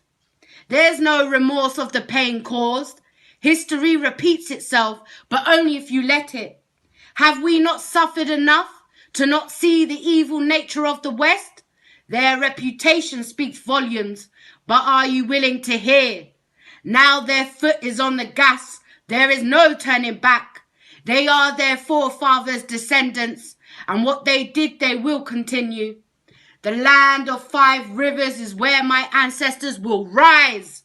As these words are a plea to humanity, to appreciate the nature of your existence and realize the extent that some will go to take that from you.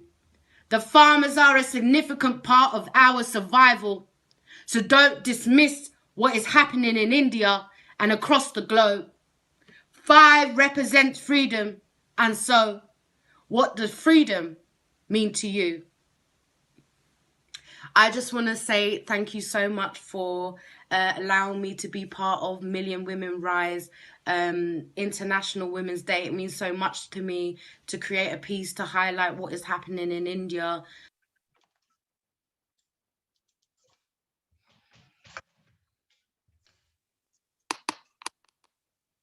Great. Sharon, I will come to you. Just let me just sum up a bit from Chantel. So Chantel was talking about the issues. There's no need. Sorry, Michelle. I was just doing a big high wave to pick up the poet. I'm sorry. It's fine. It's fine. So Chantel was sharing some of the experience regarding Indian women farmers and the strikes, and it was quite a powerful message. And one of the things I took from there, what does freedom mean to you when others don't have freedom? And I think we've been hearing that through our conversations as well. Just a couple more to go through. We've got a short video coming through from London to, I'm hoping I'm pronouncing this right, Bukavu. DRC. Say that again, Sabrina. In the Congo, DRC, Bukavu, and just to give it context, there was 30 women, Muslim women, that were raped, stripped naked, marched through their village, cut with machetes, and then buried alive. And 30,000 women came out on the streets of the DRC, which is never talked about or highlighted about our resistance. So this was me, Marie Claire, who's currently in the DRC, Jane Gregory from Rape Crisis, and we went down with Mama Louise to join the women.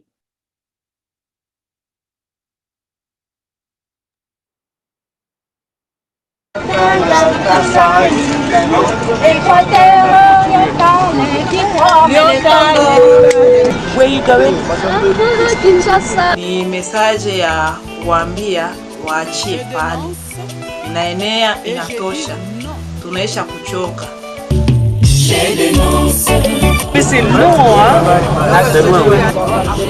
This is a big musician, famous in the Congo. Nous avons quand même 6 millions de morts. C'est une guerre qui se fait sur le corps des femmes. Vous êtes un homme. Alors pour la jeunesse et pour les hommes, vous êtes bien placés pour dire aux hommes que le viol, c'est pas digne de l'homme.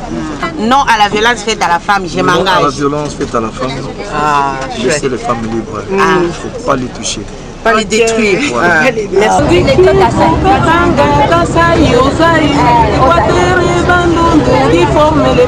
Voilà. C'est une chanson pour l'unité du pays. Parce qu'on sent qu'aujourd'hui les gens veulent balkaniser notre pays. Nous devons nous-mêmes être dans l'unité d'abord.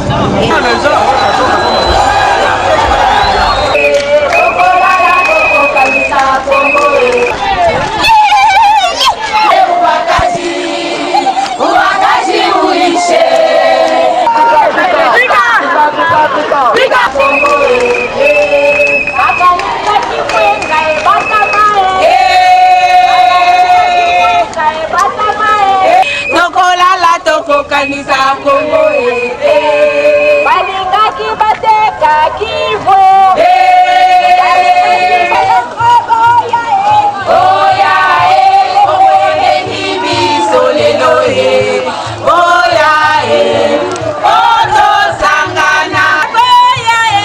par rapport aux viols eux-mêmes. Comment vous pensez qu'on peut arrêter ça? C'est la guerre. Il faut que la démocratie puisse être respectée. Oyo zamboka na bino, botikela ba étranger te baya awa pona koyebisa bino makambo oyo zamboka na bino.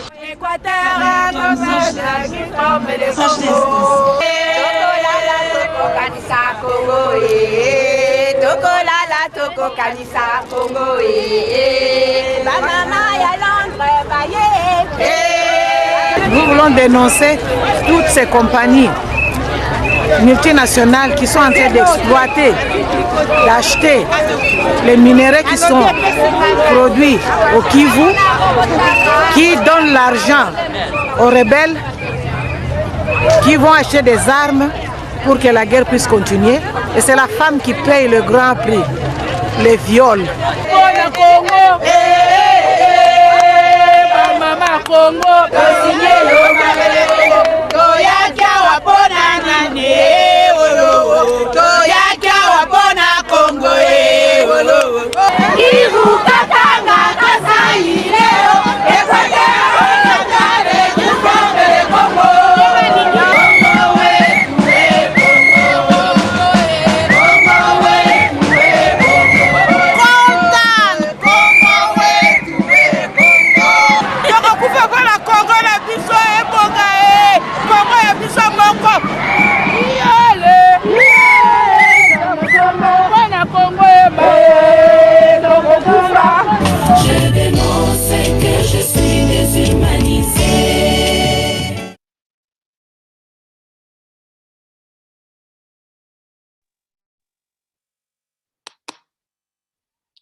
Powerful video there, powerful video.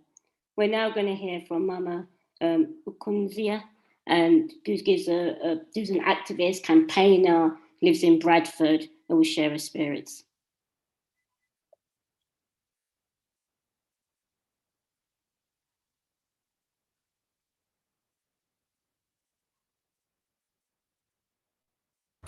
Million women rise. Million women rise. Million women rise. Power! Power! Power!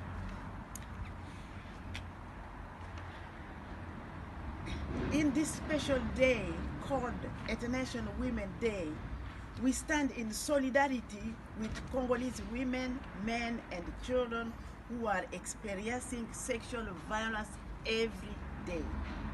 Since 2 decades, 1,000 women have been raped, killed, kidnapped, and used as a sexual slave in the forest, and some of them buried alive in complete silence.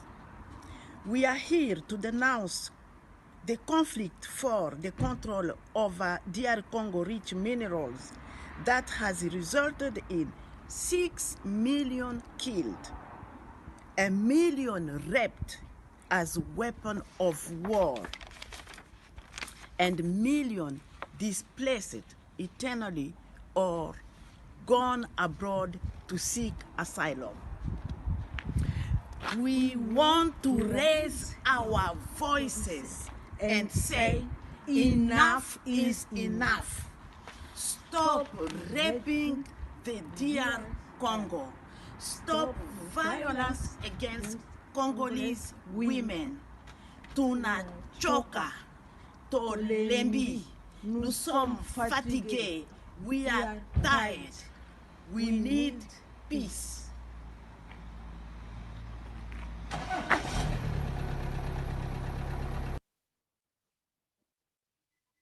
Brilliant. We are tired. Enough is enough. We need peace. That's brilliant. The theme, what we've been hearing since this morning. Brilliant, brilliant. We are tired. We need peace. Hey, our next one. Hey, drum roll. Hey, look at Sabrina's face. Hey, now we've got Tanya Stephen, Jamaican artist. I'm even excited because, of course, my parents are Jamaican, the sunshine. So, Tanya, reggae artist, also a campaigner, activist. So, you know what? I'm not going to spoil it and say too much. I think I'll do injustice. Tanya, come on, do your stuff. Can we please have it on speaker view? I for them, they're gonna Oh. edit. Gotcha, Okay. since you're ready. Hi, I'll have to ask you a question first before you come on. What parish you from? I'm from St. Mary. Nah, it's all right. You can stop with the Westmoreland bias. Like, this is getting ridiculous. Michelle, stop. We can't all be from Westmoreland. And Elizabeth. Big up the St. Elizabeth Massive. Clarendon! Clarendon! Clarendon every time. Clarendon every time. It's all good.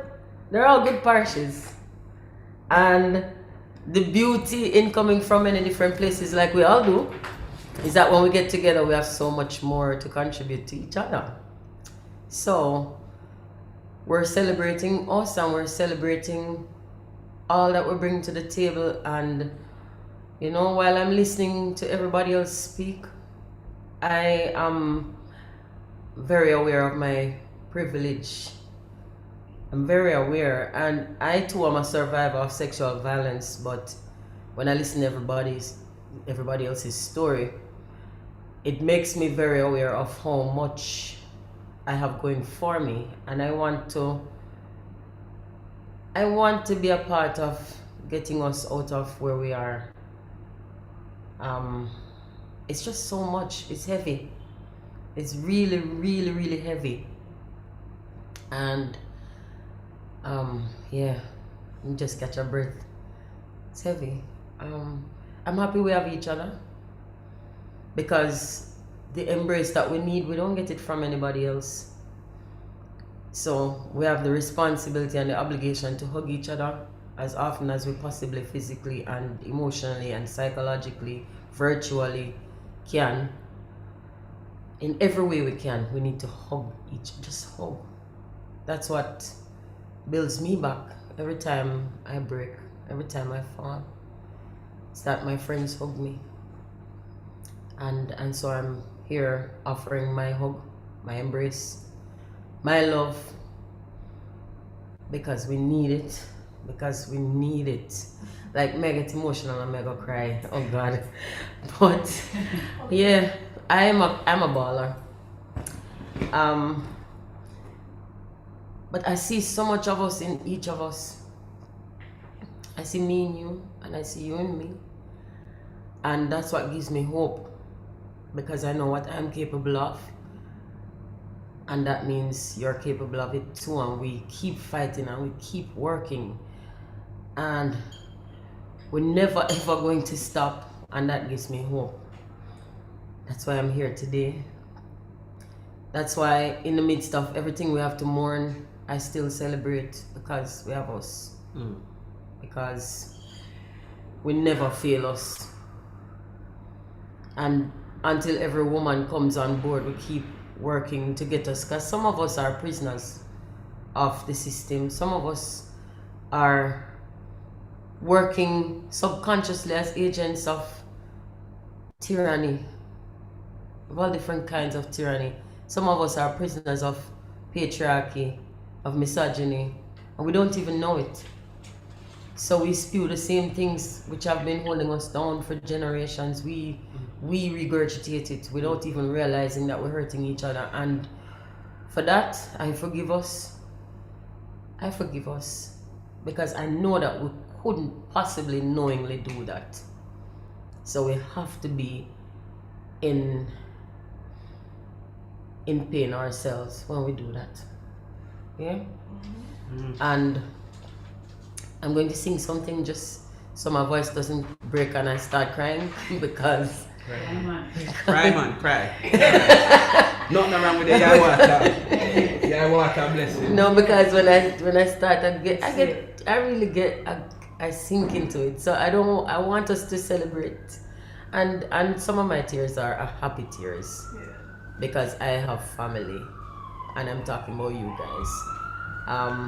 There was a time when I didn't know I had anybody at all, and so I had to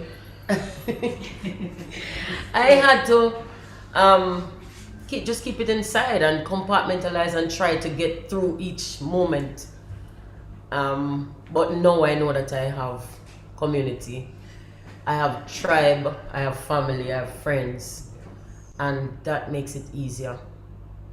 And so I'm here presenting myself to be the same thing that you guys are for me, because we're in this together and we get out of this together. That's the only way we get out of this together.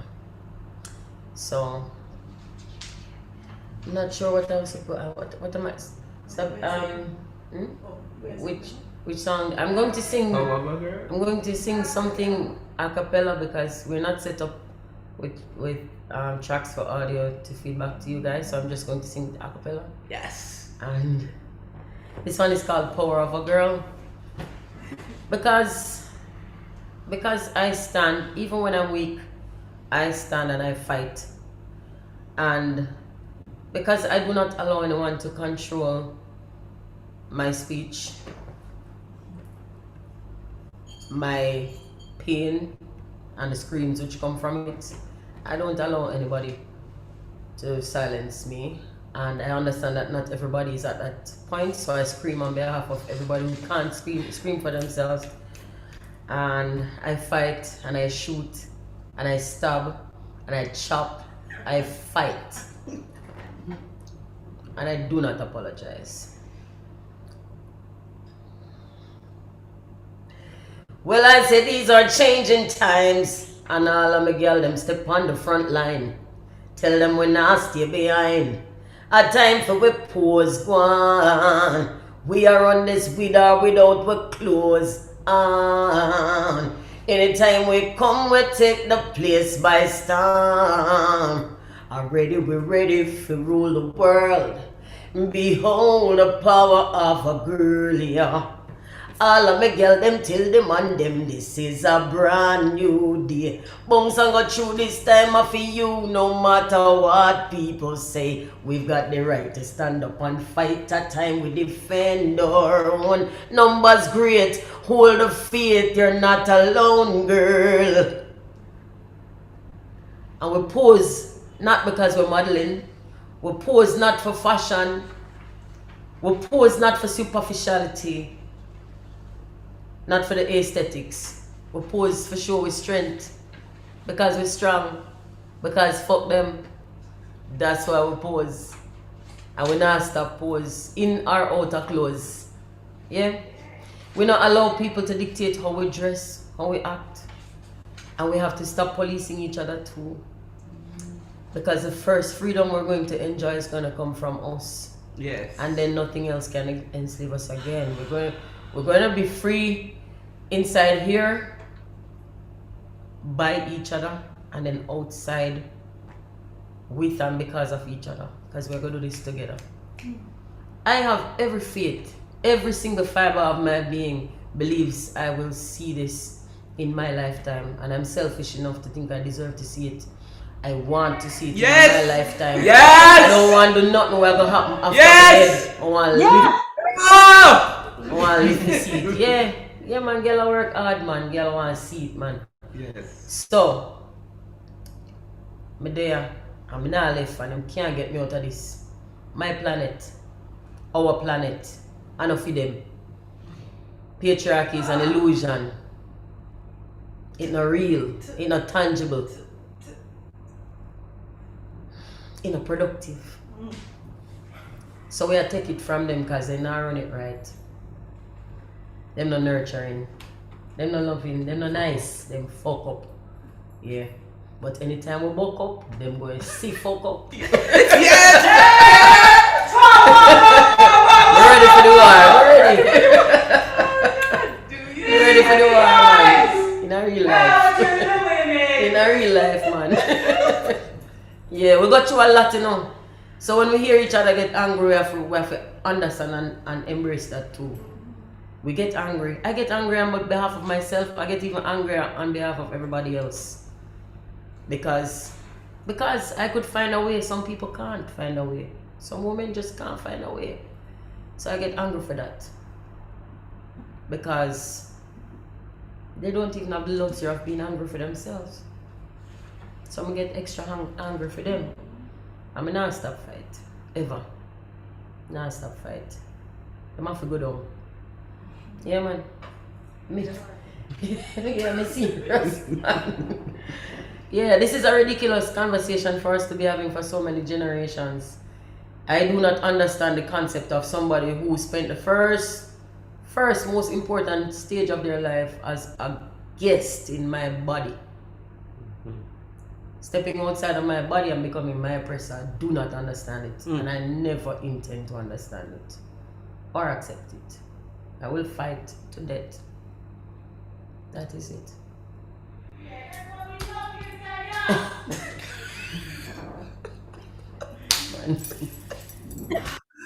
Oh God, we love you. Bless up, bless up, bless up. And the hugs. Oh God. We are all got up. We are all got up, you know. We are all got up. We Hey, all got up. when I fight, I'm a bad man. They still need the hug. I'm very needy. Dog. Yeah. Oh God. The hugs are going. The hugs are going. I need them. Jaja. Yeah, man, it's a good one, man. And is that back to me? Yeah. Back to you, Michelle. Back to you. That there was some powerful message that came out of there, of your conversation with us there. We must stop policing each other. I think that's so powerful. We must stop policing each other. And even when you're in weak moments and feeling that you're weakest, you're still strong and in control. And you accept and acknowledge that others ain't at that place. And I think that's a really important point, that we're all on this journey. And the other thing what's great is that we're all one family. And I think the family is important, that it's about us finding that family and that unity within that and that solidarity, and that together we can make that change. I could go on with loads of messages from you, but go on. I could go on. And the other one's power to the girl. And you also spoke about not being alone. So many of us at different points in our life have moments when we do feel alone. And there's times when we feel alone for various reasons. And sometimes we're made excluded even when we're in a space when we're supposed to be included. And sometimes when people talk about inclusion, it's not inclusion, it's exclusion. And I think those are lots of messages that come out of your conversation. And I think we're all on a journey. We have to accept that we're all on a journey, because we are on a journey of selfishness, where we're just about ourselves. Because when we speak about inclusion, it's not who's in the room, it's who's not in the room. And that's what we've got to think about. And in order to get that, the message you said, we have to stop policing ourselves, because sometimes we police ourselves, we're creating exclusion, separation, marginalization, and segregation. Because sometimes the system we're policing is crapping itself, and that shuts many people out. I could go on, because I'm not meant to be giving a speech, I'm meant to be comparing. So that is not what I'm here to do. So on that note, Tanya, thank you. And thank you for everyone. Thank you for the speeches. Power, strength, unity, solidarity, one love. And I'm going to hand over to Femi. I'm going to be quiet now. Over to you, Femi. Don't ever be quiet, Michelle. Don't ever be quiet. We need to hear more from you. Yeah, we need to hold on. Listen, I have to pay homage too, right? Sorry, can't move straight on. Tanya, thank you, right? I particularly love, I have to do my bit now. I particularly love this whole idea about just being strong even as you weep. I've always practiced what I call the art of fierce crying. Because you know when you're so angry that you cry, but you still have something so important to say. And so I've learned to kind of just stand up and still take up the space and say, I don't care if I'm crying, I will still speak. And I'm so pleased to hear you talking about that too. We're moving on to the third part of our gathering today. This bit is the celebration. It's about the celebration. Revolutionary love is where we're going here. And that thing about finding strength when we're feeling at our weakness is a theme that carries through into our next guest. It's time for a little black girl magic. This young woman, just, I think, 22, look at them, all getting exciting already. I haven't even said her name yet, but I will say it now. Chloe Carter. Chloe Carter with 2 R's, Chloe Carter. Just 22, under a year, the woman's got herself 16,000 Instagram followers, not for no reason. She's a creative artist and she's headlined live in all sorts of places. I think her creativity is more than just a performance, as it says when you read about her. I hope she's all teed up and ready to go. Black Girl Magic, Chloe Carter.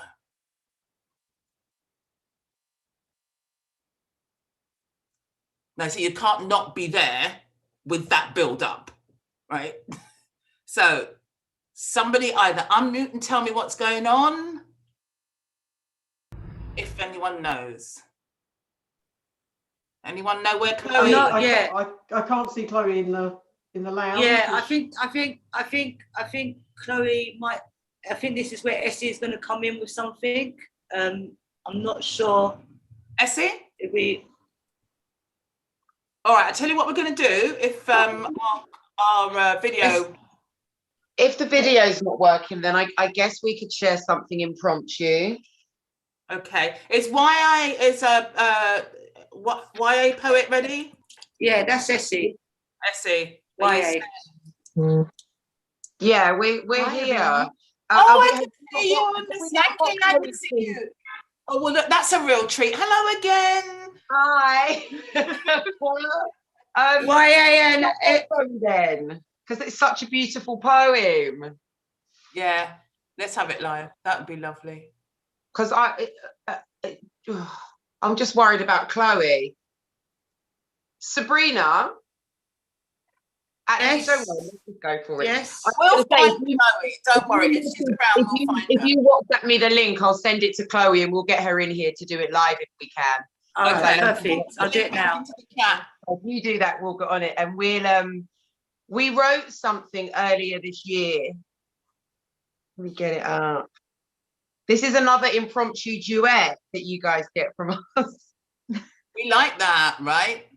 Good, I'm glad. Right. The women got the power. Sisters, can you hear us? Growing stronger by the hour. Power. Power. Stop.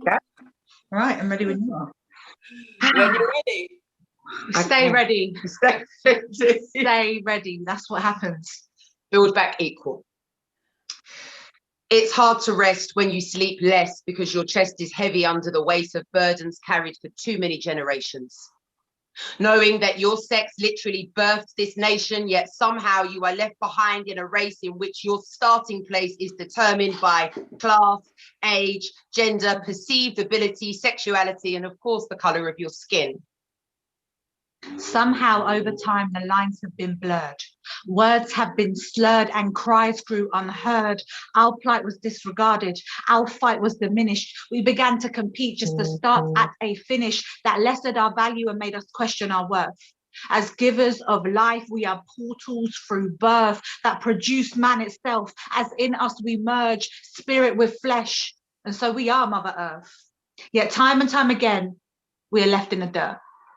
We're tired of being patient, asking, fighting, pleading, waiting, debating, trying to cross lines we didn't draw, being in it for the win, but understanding that the blocks on which we start are tied to us like shackles, yet we are still expected to run when we hear that gun. Shots fired. This race feels like war because it is. Bullets pierce the skin of my kin, literally and metaphorically. We've been dying needlessly for centuries, and honestly, we're tired. We're tired of saying no.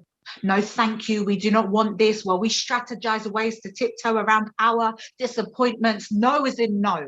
Not yes against your ego. We decline your advances, but we will build back equal. But how do you tip the scales back to equal when the weight of this patriarchal evil sits on shoulders like boulders? They have sold us, enslaved us, undervalued and underpaid us, abused us, ignored us, beaten and forced us, but still we rise despite the lies. We recognize our worth and we will fight for our rights on this God-given earth. We deserve our own choices. We do not want your labels. We have a right to our voices. We are perfectly able. We are perfectly capable. But if you won't start to hear us, you'll be working against us. And so you will feel us. We need representation. We're still victims of slavery, all this sexual exploitation, all this lack of opportunity. There's no shared responsibility. And yet we carry this load. We need a safe space for women who have nowhere to go. Too many of our sisters died this week at the hands of weak men with too much power. Blind eyes recognize the struggle but remain tight-lipped. We're sick of the killings. We're sick of the violence. We're sick of the silence. We won't knock at your silence. You either come to the table or we'll come to you. There's very little to question and a lot left to do. We know the equation for equality goes beyond your patriarchal policies. We do not seek empty apologies. How can we build a true democracy when a woman in power is always an anomaly? We will end your monopoly. No deceitful. No illegal, no more lethal, no more peaceful. Yes, retrieval. Yes, two people. Yes, we're regal. Build back equal. After the destruction, after the chaos, after the panic, after the mayhem, after the pain, after the battle comes emancipation. After the turmoil comes our proclamation that on this day, in this space, we make claims as one people. Regardless of gender. We will build back equal. Thank you. Thank you. I think that's thank you, actually. Thank you very much. A bit last minute. We're going to work to get you some Black Girl Magic in here as well, though, because it's quite an exciting. So, you know, we'll make that happen behind the scenes. Yeah, we're looking for that. Thank you so much. Michelle, you're going to set up the next one, I think. Is that right? Yep, thank you. That was great. I like the point. We're going to build back equality. We're going to bring back power, and we're going to end monopoly. That brings me on to the next one, Mushrat, who's an activist poet. Yeah, call her quickly, see whether she's online. Oh, okay, hold on. Essie, we can hear you. My name is Sorry. I'm a Biosan volunteer and an artist and poet based in Bradford. My poem is dedicated to the women of Biosan and to the women of the world today.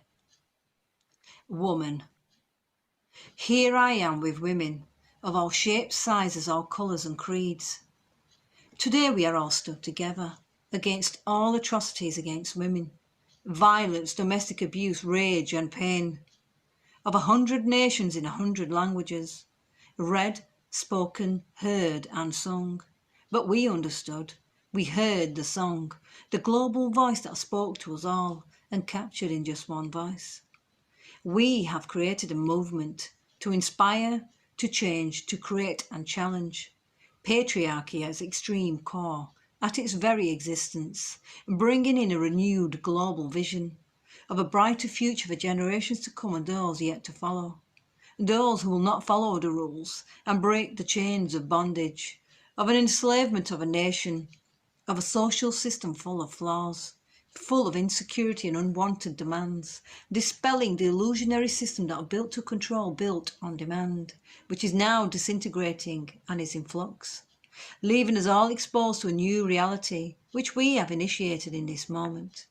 Our very presence influences that which we seek to create, challenging, changing and creating the future which has not quite arrived, as we are still shaping it.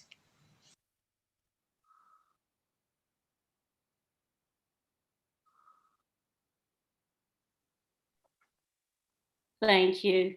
That brings us to you, Femi. And we've already heard a little bit from June, but she came in pretty much unannounced as I asked her to answer a question. So let me bring her back to the fore, if you're ready, June. June is going to share a message with us. June Barrett is going to share a message with us about unity. Come back if you're ready, June. I'm here. Yes. Okay. Yeah. So I've already said, what a privilege it is to be in this space. It is a very powerful space.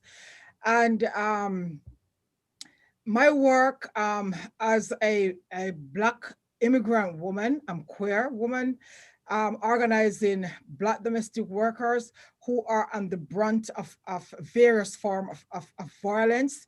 And also, we have no rights in this country around, for example, sexual harassment and so on. So a little bit about what Unity can do. In April of 2018, in the heights of the Me Too movement, domestic worker women and farm worker women decided to come together to unite as one and to lobby lawmakers in Washington to get laws passed that would protect them from sexual harassment, and other various forms of violence that they were experiencing.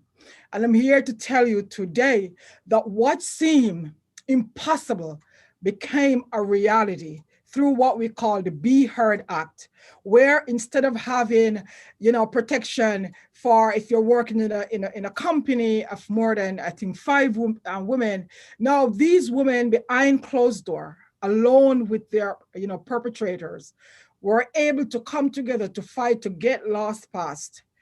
And today here, we have more protection. What we are seeing happening now, the fact that we are together is beautiful, is powerful. We have to remind people, we have to remind the world that our agenda is to end violence against women and girls. And I'm going to call it, Tanya Stevens said, when fuck up, meet buck up. I'm calling out Jamaica. I'm calling out what's happening to her young girls. I'm calling out the pregnancy of 13 and 12-year-old girls. I'm calling out mothers who know that men are having sex with their daughters and turn a blind eye. And it's so fitting that my colleagues are in Jamaica right now. It is so fitting that you are there, holding that space. But my heart is crying for Jamaica. You see, fuck up. What's happening there is that they care more about what 2 consenting adults, that's GLBTI folks, do, but yet they do not care. The church is asleep when it comes to young girls turning up at hospitals. I know what I'm talking about. I have a young girl I was texting, 15 years old, who can't even go back for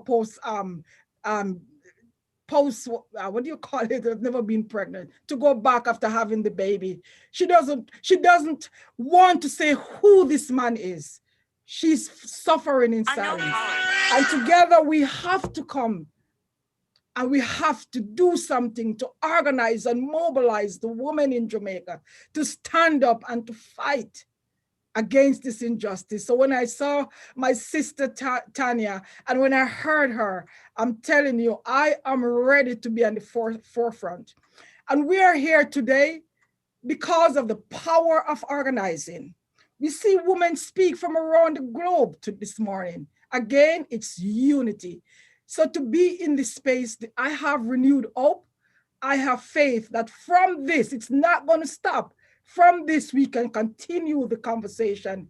And once again, I said, as a domestic worker, sitting in this space, that is unity. That is unity, that I was not excluded. So thank you. Still we rise, still we rise, still we'll rise. And fuck up is gonna run into buck up. Thank you, June. I'm so glad that I asked my 92-year-old mother to join us. Hello, Mum. Swearing, but we are. I'll just wave to my mum and tell her to stay with us. Sorry. June also did a short video for us, so we'll make sure that that's on the Million Women Rise website as well. Thank you very much once again, June. Back to Michelle for to introduce our next video. Michelle, say Chloe's in the house, so if you want to Chloe now. Yeah, definitely. I think we should let Chloe come on, but just say thank you, June. I think you made some really great points there. Still we rise in unity, and we're going to continue the struggle. Definitely. Should we go over to Chloe? I've got to go back to my notes. Femi, have you got your notes? You've missed. No, I did, Chloe. You missed. Oh, you're big up because you weren't here. Okay. We've already heard from Amrit this morning. We've got back again, and just to remind anyone who came on later in the day, Amrit is a writer, journalist, activist who was since. Sorry, Michelle. Sorry to cut you, sis. It's just that Femi had introduced Chloe, but Chloe is gonna perform now, and then right. Yeah. So Chloe, you got a hell of a big up, sis. You got a big up. Yeah. That's it.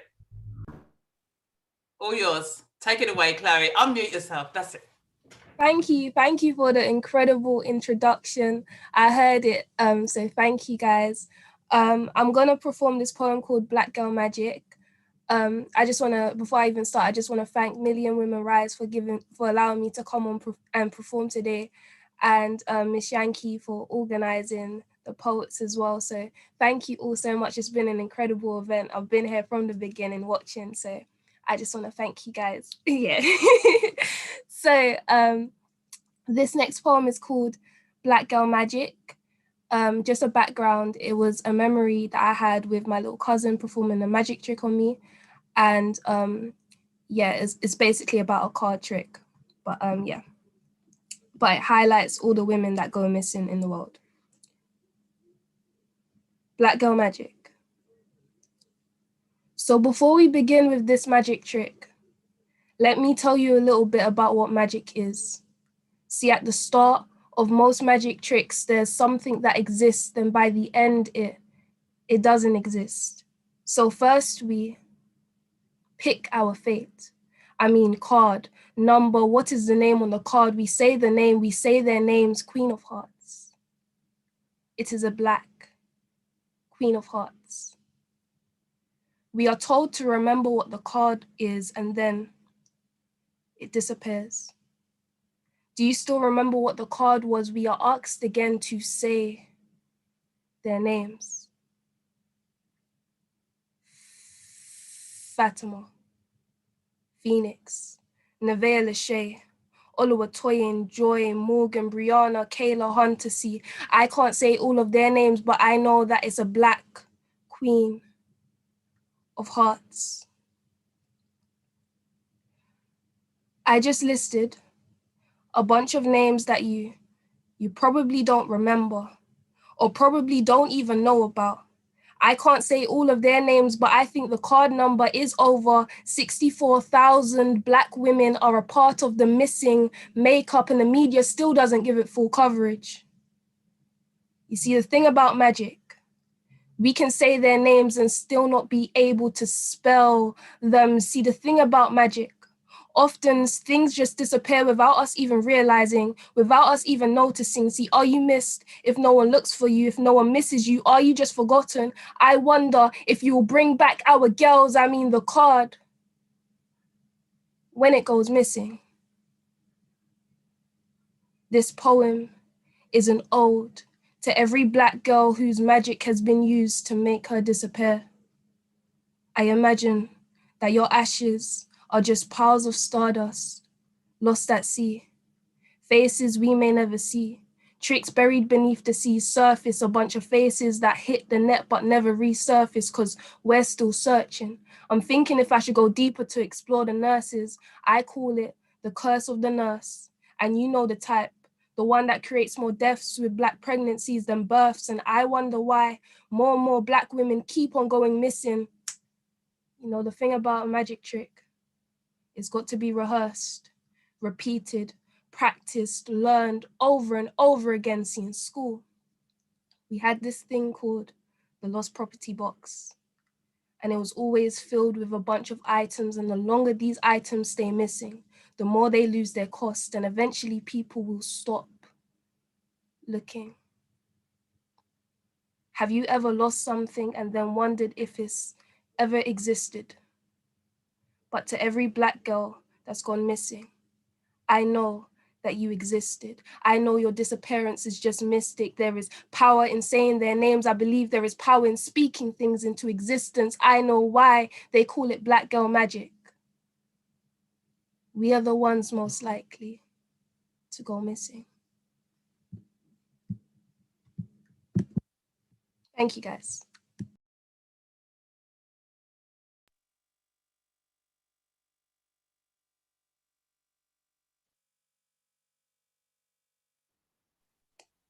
We're so glad you're able to make it. Michelle, back to you. Back to me. Okay, great. So I was saying we have heard from Amrit before, and I'm going to just give a brief intro just in case people came in later and didn't have an opportunity to hear the intro from Femi. So Amrit is a writer, journalist, and activist who since the 1970s has focused on issues of race and gender in Britain, and together with South Asian politics. Her 1978 book, Finding a Voice, Asian Women in Britain, won the Martin Luther King Award and remains an influential feminist book today. So over to Amrit. Revolutionary greetings to you, my sisters, on this International Women's Day. This last year has been very hard. We've lost so many loved ones to illness. Illness exacerbated by, even caused by racism, by misogyny, by homophobia and transphobia, by exclusion, by horrendous levels of poverty. And at the same time, the rich have grown obscenely rich during this pandemic. But sisters, we need to let our rage and pain fuel our struggle for justice. We have in this country a racist right-wing government which has blood on its hands. 17,000 people have died through benefit cuts in 1 year alone. Black people who spent a lifetime working in this country have been deported. Migrant women facing violence in their homes have been left to suffer, to die. Now a very young, traumatized Muslim woman who was born here and grew up here is being made stateless in contravention of law. I'm talking of Shamima Begum, groomed as a vulnerable 15-year-old. She has lost 3 babies, one after another. Let's promise today to fight for her. What's happening to her today could happen to many more of us tomorrow. And as we fight here, let's send our love and solidarity to our sisters across the world. Let's greet our brave sisters in the farmers' movement in India who stand resolute today, despite the vicious onslaught of the Indian state. They are celebrating this day too. They're reaching out to the bright horizons of hope. They're fighting for their lives and for freedom without fear. Let's say with them, Azadi, Bekuf Azadi.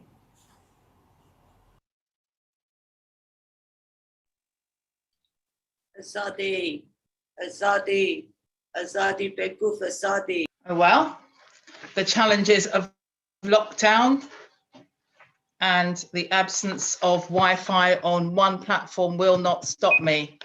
Thank you very much for that. I've just switched screens and we're drawing to a close there, really bringing us bang up to date, Amrit Wilson. So that was very helpful. And now I just want to take a minute and say hello again, because they've stayed with us.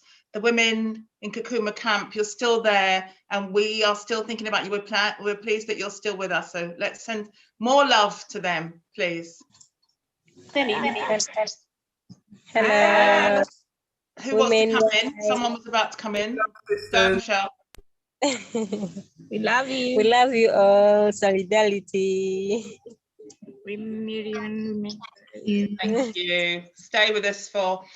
We have another song, but first I thought I'd go to the lounge because we've got a little bit more time. We're only going to go to Vanessa for another song, but I just wondered if anyone in the lounge would like to talk about perhaps the things that have been very, very powerful for them that they've heard in this last section of Revolutionary Love. For me, there's one more line that I'm going to use. Too many weak men with too much power. I'm going to be using that one for sure. Others, what else is going to stay with you? Who else would like to come in? Women in the lounge, you've listened to so much. Hands up, anyone want to come in at this stage? Yes, so direct, first of all, and was that Michelle as well coming in afterwards? Yeah, so direct, you start us off and then we'll go to Michelle. Thank you. Wow, I am so blown away. it has been, yeah, it has been so moving, touching, enriching. I feel like my soul has been revived being in this space with everyone. I think one of the things that really struck me was around the way we are with each other. And this is around violence against us, right? And so I think us being gentle with each other is so important. We talk about revolutionary love, you know, earlier on today, Akima talked about revolutionary love, and she talked about the fierceness, but she also talked about the gentleness. And then Tanya talked about how we are with each other. And I think that's what struck me, the importance of within the fierceness, that we're able to balance that along with the love and the gentleness we hold for each other. Because it's only through that that we're able to keep going.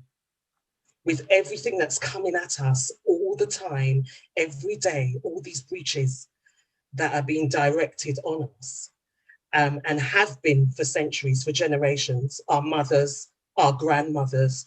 Women talked about why our mothers and grandmothers are the way they are, because they're survivors too, that's why. Because they're also trying to survive a really hostile state and the violence that has been enacted on them.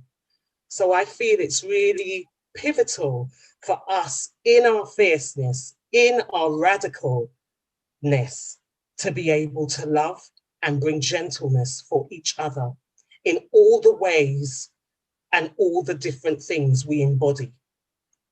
Because as living beings, that's what gets us through. That's what's getting us through today, you know.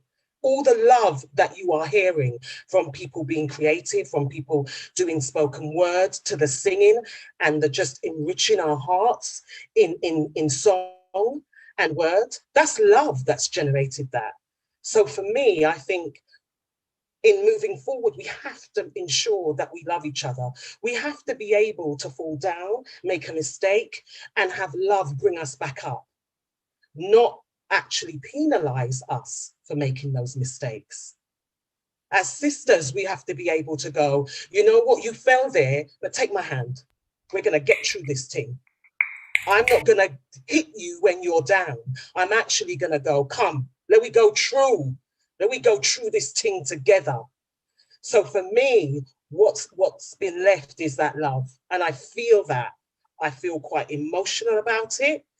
And I think that's important. Femi, you talked about being able to cry and stand in your truth as you cry, because tears are cleansing, but they're also powerful, because it's the tears of our mothers, of our grandmothers, of our aunts, of our sisters, of our daughters, of our granddaughters, that is going to keep us going. So thank you all for just bringing yourselves, but also bringing that love, because that's what's going to get us through. Thank you.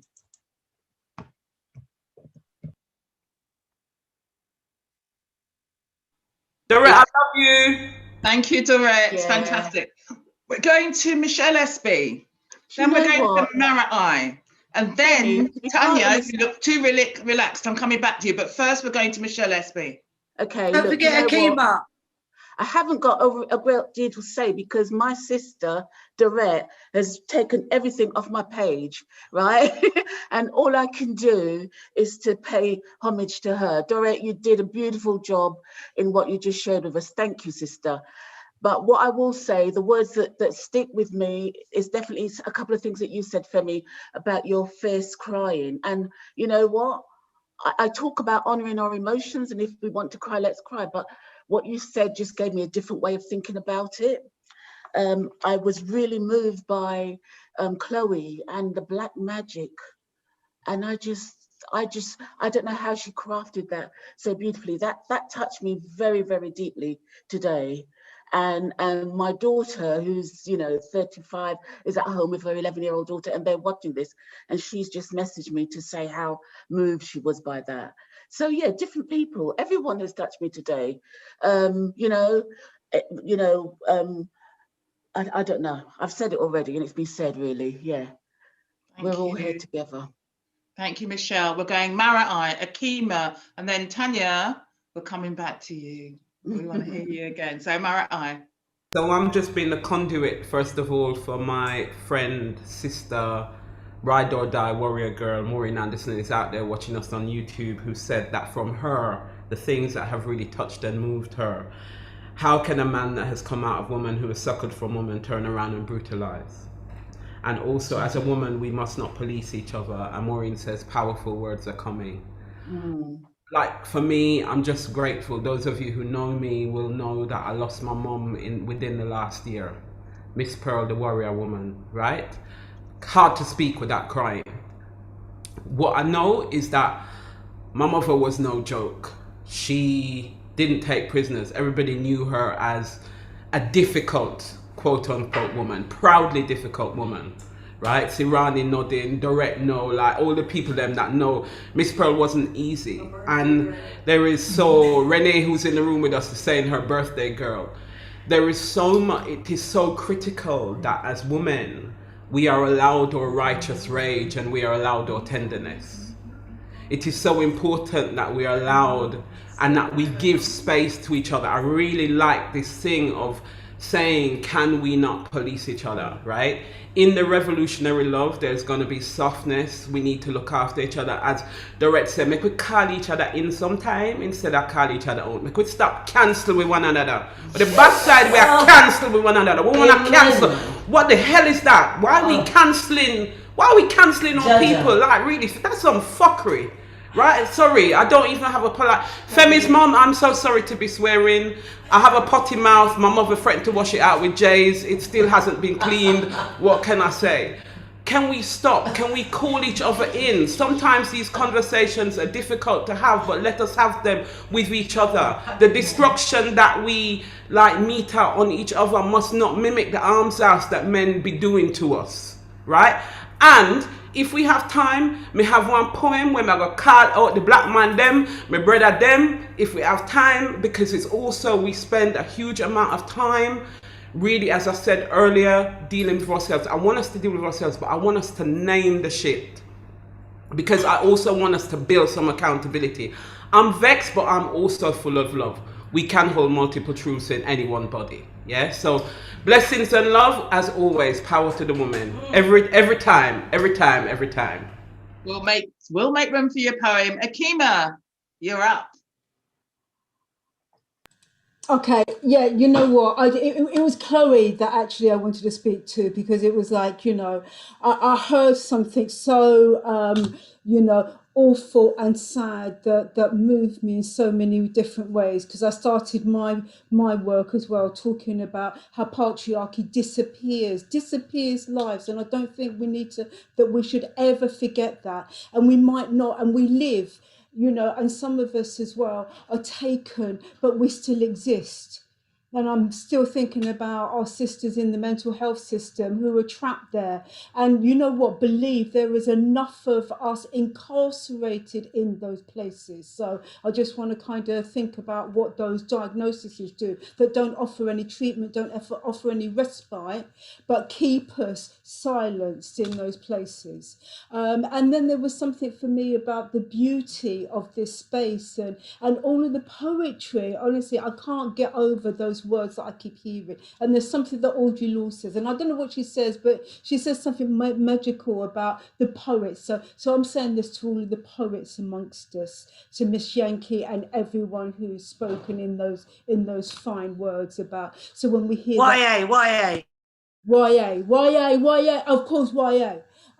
Is that, you know, then we can be free. So that's what that poetry gives us. It gives us a tool for liberation, for healing, for being free. So I'm just picking up all of my warrior women out there. I called you all rebels and troublemakers, because believe you cannot be in this space with us. Be in this space and then go back to your ordinary frigging lives. You know, it's like a call to arms. That's an oxymoron, right? But it's a call to arms. How are you going to make a difference? What do you do now? What do you do now? Because I ain't got time for just listening to you. So I want to do this. I'm going to breathe in all of your love. You know what? I'm going to breathe out freaking fire because I'm coming for you. Is the truth. Listen. I love you all. Well, I hope that fire is directed in the right places. So we have lots of love there coming from Rani, lots of love there coming from June. Michelle, come back in whenever you want to. Runke, you had your hand up. Was that a high five? Yeah, it was a high five. It looked like it was. We have just 2 more things for you, just 2 more. But I want to, first of all, now somebody said, I wanted to say a big up on behalf of Sabrina to the Palestinian women and Nandita. So recognition from us here to you. Want to do that? Michelle, do you want to bring Tanya back in? Yes, we should come back in, Tanya. I'd like you to say some few words. Yes. And sing. Any section required. I was planning to sing something else, but I think I'd like to sing this fairly new thing that I think fits. So here goes. She just sits there crying. Nobody hears her though. And her hope, it isn't dying. No, she gave up on it years ago. She's never had a taste of your justice. Her truth has never been spoken whole. Just one of a million faces interrupted. Just another beautiful broken soul. And oh, they're gonna make us cry tonight. But we'll forgive them, everyone. 'Cause even the tears are beautiful as they glisten like diamonds in the sun. My sisters, the diamonds in the sun, I love you all so much.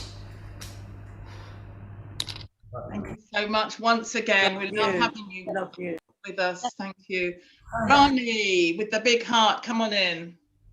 Emmy, just before Rani comes in, I was just going to mention some what Tanya was saying, which I think is so important around the truth and not spoken and we don't speak about. And it reminds me of when we speak about ancestors and we speak about the history of women, and we often write out the history of disabled women. Particularly, we don't mention stories around such as Mary Prince and Elizabeth Suggs. And these women never, ever benefited from human rights laws and things that we benefit from today, but they created the platform that we are able to continue. And their work is so relevant, but we don't speak about their work. When we speak, we go to default, which is ableist thinking. And we forget that many of our ancestors were made, our disabled women were made disabled because of the conditionalities of the brutalities of what they went through on the plantations. And we have to speak about some of those things. We write them out of our histories. And I think when we have these platforms, we must remember those of our ancestors who created platforms for us. And I think it's fitting that we should remember those points. And I think Tanya touched on it, and I'm just adding to it. I'll thank you, but let's continue. Rani. Yes, Michelle, that's Yeah, I suppose for me, all of this has spoken to me and it's been amazing. Yeah, but I think Chloe's has touched me so much in terms of what was missing is the missing, and the fact that she touched on the missing women. When we were preparing to put this together, you know, doing all the background stuff that we do every year for the last 14 years of Million Women Rise, we were looking at, myself and Dion were looking at data, and we were looking at women across the world globally who've been killed, and what kept on coming up was missing, women that are missing, that are never talked about in America, in North America, in India, in Africa, women and girls, that stories are never ever, you know, we just don't hear them. And, you know, the fact that we've got social media is absolutely amazing, because that's when we hear them. Yeah. And what was happening before, this is not a new phenomena. You know, women and girls being, you know, go missing is not new. The fact that in Australia, in New Zealand, women and girls are being wiped out. You know, Indigenous women are being wiped out, being killed before they can be adults, you know, and the fact that the governments are just standing there and not doing anything. In Canada, Indigenous women in Canada go missing, you know, and the governments are not doing anything at all. And the fact Chloe's poem, it just resonated for me, because when we were looking at data and we were looking, and this is what came up, was the fact that women and girls are missing globally and no one's talking about it. I know I keep on repeating it, but it's something we need to know and something we need to kind of remember, that here we get to see the women, here we get to hear about the women, and we get to know their names. But those names, you know, we never know who they are, because Black people across the world haven't even got the power, you know. So those stories, when those families lose their loved ones, there's no justice for them anywhere. They can't even go to the police station. They go to the police station, they're going to be incarcerated. So it was just, her poem just spoke to me, really. So I just needed to share this and get it out. Thank you so much. Look, there's some more thank yous to be said, and then we have a final contribution. I think it's yeah, it is a recorded contribution from Vanessa. First of all, someone needs to put the date of next year's gathering, whether we're going to have to do it virtually, whether we'll be able to be on the streets, we don't know, but I need the date into the chat panel so that we can broadcast that to everybody. I need to shout out to just all of the women who work so hard to bring this together, and particularly Rachel, she's billed as an interpreter, but actually she should be billed today as magician, because she worked her magic with us, not just in this session, but in the run up to it. So thank you so much for Rachel. We've got there, Betty, hi, that wave, is that just a hello there for Betty? And a hello there again from Runke, high five there. We're all sending our best wishes there to Rachel, thank you, and our thanks. There's also somebody whose name is not appearing on the screen, who has also been quietly working her magic in the background, carrying a really, really heavy responsibility for making sure that all of this works in the background. That's Donna. Donna, who's teed up all the videos. Donna, who has clicked and reeled and just made the whole thing work for us today. Donna, well done, Dee. Yay! Yes. So we are going to have, I'll tell you what we're going to do. We're going to have a live singer first, and then we'll play Vanessa Freeman to finish us all. We don't need to do summaries. Michelle's been summarizing people's contributions, women's contributions. It's all been very lovely. Betty, hello. Hello, Betty. Hi, Femi. And listen, can we also just pick up Femi for every year since we've started comparing, and this Michelle Daly. Yeah, let me tell you, we need to hear you speak all the time, often. But big up to Femi and all the Million Rise crew who put this together year after year. Katie there, the little Jude. I'm not going to start mentioning names. You've got Anita, you've got Dorette, you've got June, Vanessa. The Samba sisters are watching, by the way, the drummers who come every year. Big up to Sandrine. Marie Claire is watching from the Congo.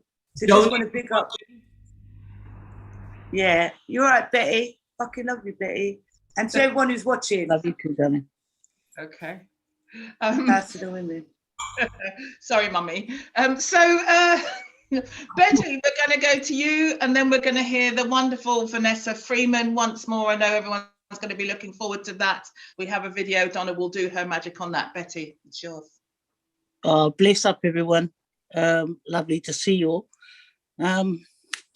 I have dreamed on this mountain since first I was my mother's daughter, and you just can't take my dreams away. You may drive a big machine, but I was born a great big woman, and you just can't take my dreams away.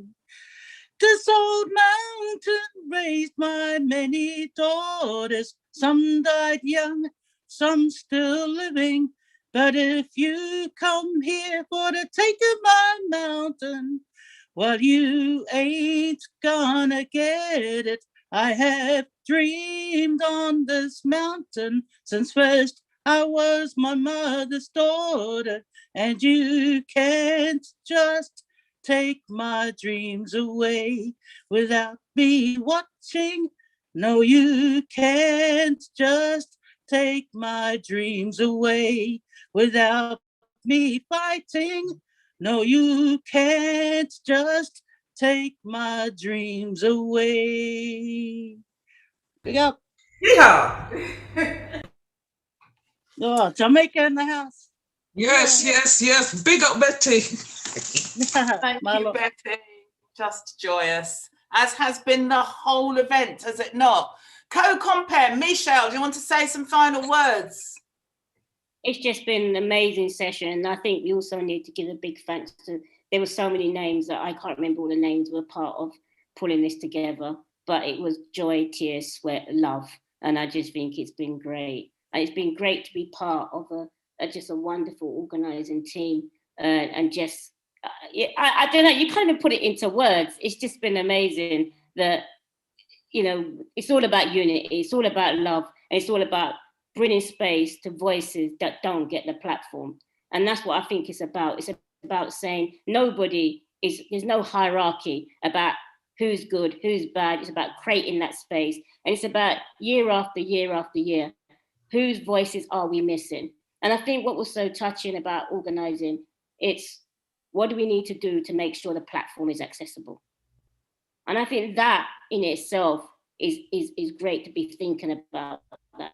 How are we making sure that we not keep missing? I think as long as we keep asking that question, whose voice are we missing? Whose voice is not on this platform?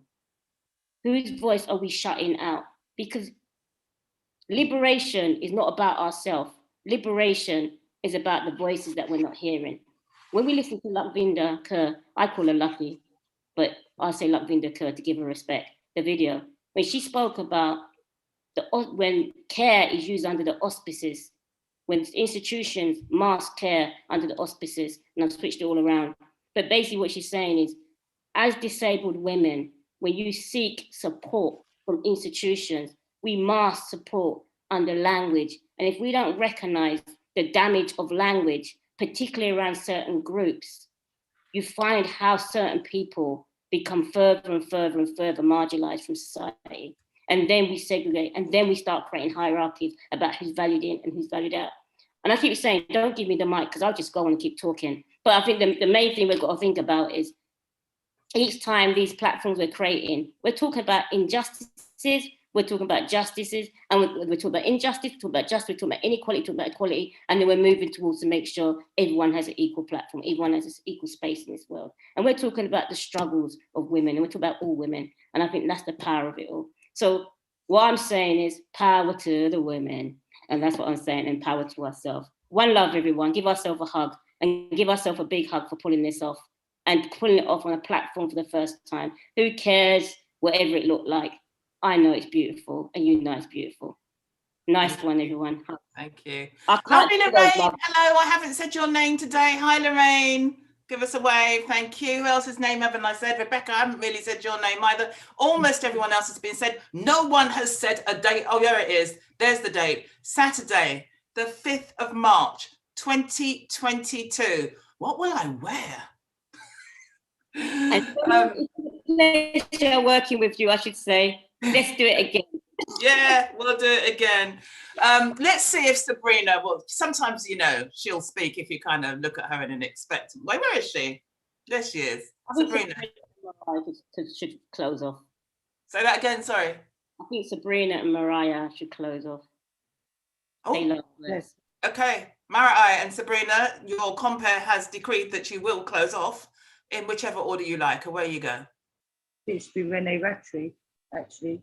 She'll kill me for saying that. It's supposed to be Renee? You think it should be Renee? I'm sorry about her. That's what she does. You haven't seen her. Yeah, she's not even looked. Where is she? Bye, June. That's what she does. All right, so I'm going to look at Mariah because she's always good for some words, right? Mariah is the one. I think it would be really awesome if Sabrina actually spoke. Sabrina is the woman who founded Million Women Rise, who keeps it going, who agitates with us, who says you need to do this, that, etc., who holds Million Women Rise together in her belly, in ways that actually all of us live, dream, etc. But like, this keeps her up at night. And so, Sabrina, I really would love if you spoke to the sisters, because I think they need to hear from you. Sometimes people walk past her at the rally and don't even know that this is the woman who's holding together. Do you know what I mean? So I want to big up Sabrina Qureshi, dreamer, warrior, bad gal, troublemaker, rebel. Yeah, 100% Jamaica Stani in the house. Let's ask her a question, because maybe she'll answer if we ask you a question. So let's just try and get a little bit from Sabrina. Sabrina, look, answer me this. What does Million Women Rise mean to you? Coming from a mum who came to the UK and couldn't speak the language, couldn't read or write, and who brought us up, I'm free. She gave me this. And I know that there's so many women around the world and girls who haven't got this. So until we can do this for them, that's I'm compelled. But I have to tell you that my heart is broken. Our friend Eula was snatched from us. She didn't just die of stage 4 fucking cancer. She was snatched from us. Because like, as Kima said to me, the everyday onslaught of the racism she faced. I can't, the reason I'm not always able to speak is because that's why you women all speak. I can just do. This is what I do. And I have to say a big thanks to Tanya, Essie, YA, everybody, Vanessa there. Because I dreamt that Tanya would one day come here. Every day she was on our list. Every day. And now look, she's sitting downstairs cuddling up with Mariah. But anyway, dreams do come true. And all I can say is that we must dream big. As Akima says, dream big, dream in black, as June would say. And that our visions, don't let anyone tell you that anything we want to create is not possible, because it absolutely is fucking possible. I'm proud to be a lesbian, I'm proud to be a woman, I'm proud to be Pakistani, I'm proud that my parents spoke Bengali and Urdu, and that English is, Cockney is my second language. And it doesn't feel like there's a home anywhere, but this is home. This is home. Woman is home. Yeah. So you yeah, are Georgie. home. Yeah. You are home. We are each other's home. Thank you, Sabrina. It's lovely to hear her, right? Thank you for everybody. I hope you've had a great time. We are bang on 6 o'clock. Donna, for the final time today, please. Tears up. From Vanessa Freeman. Thank you. Bless up to all the women. Happy International Women's Day. This song is you might know the words, you might just want to dance like right now, or maybe I just want you to feel what I'm saying.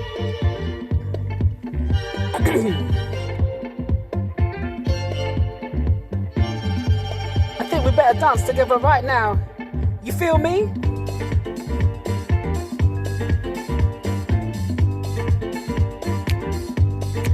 Find a space and move your feet just as we would do if we were together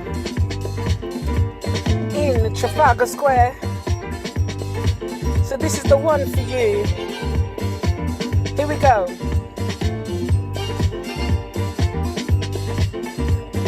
Power to the women. Women got the power. Tell me, can you feel it? Growing stronger by the hour. Yes, power to the women. Everybody listen. When we stand stronger. Forwarding the message that sisters stand together. Never will we lose hope. And we recognize the road is long. But as we stand together and we're moving, will sing the words to this song. Power to the women. Women got the power. Power to the women. Can you feel the sister song? This force is strong. Yeah. Can you feel the sister strong? This movement is strong.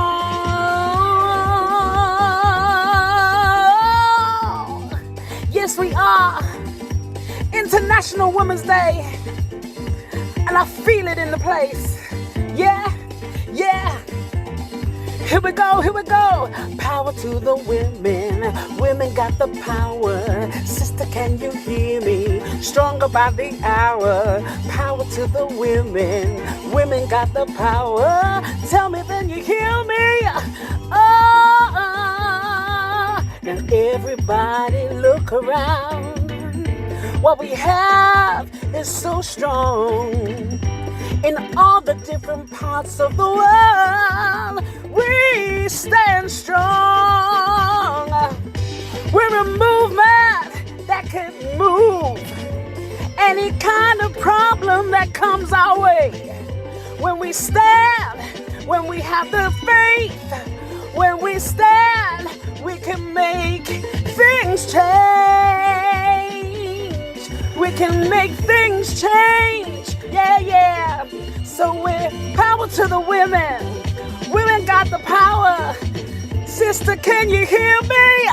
Growing stronger by the hour, by the minute, by the second. As we stand together internationally, all corners of the world. Can you feel me? So right about now, you find a space, you find a place, and I want us, as we listen to this music, to know that we stand together and we can just move together. If you're even with someone, what we stand for is something right and real. We stand for the equality, we stand for the justice. So, sing it with me. Power to the women. Women got the power. Sister, can you hear me? Growing stronger by the hour. Power to the women. Women got the power. Sister, can you hear me? We're going stronger by the hour. Bless up, family. Power to the women. Yes, Vanessa. She's with us as well. Give her all a wave. Thank you, Vanessa. It's brilliant. It's done. It's done. Thank you all for being here. Take the joy out into your evening. Who's having the last word? Who was that? Can I just say, can I really encourage women to get in contact with each other? Essie, YA, Vanessa, Tanya, you 3, 4 need to link up. Yeah? So please keep in touch with each other. If you need information, let us know. Katie will help me, Rani, everyone will give you that information. Just keep connecting. International Women's Day starts in Toronto now. The revolution. We love to hear that. It's been so lovely being with you all again. That's it. Love you, Leanne. Take away. I'm doing the captain thing. I'm going down with the ship.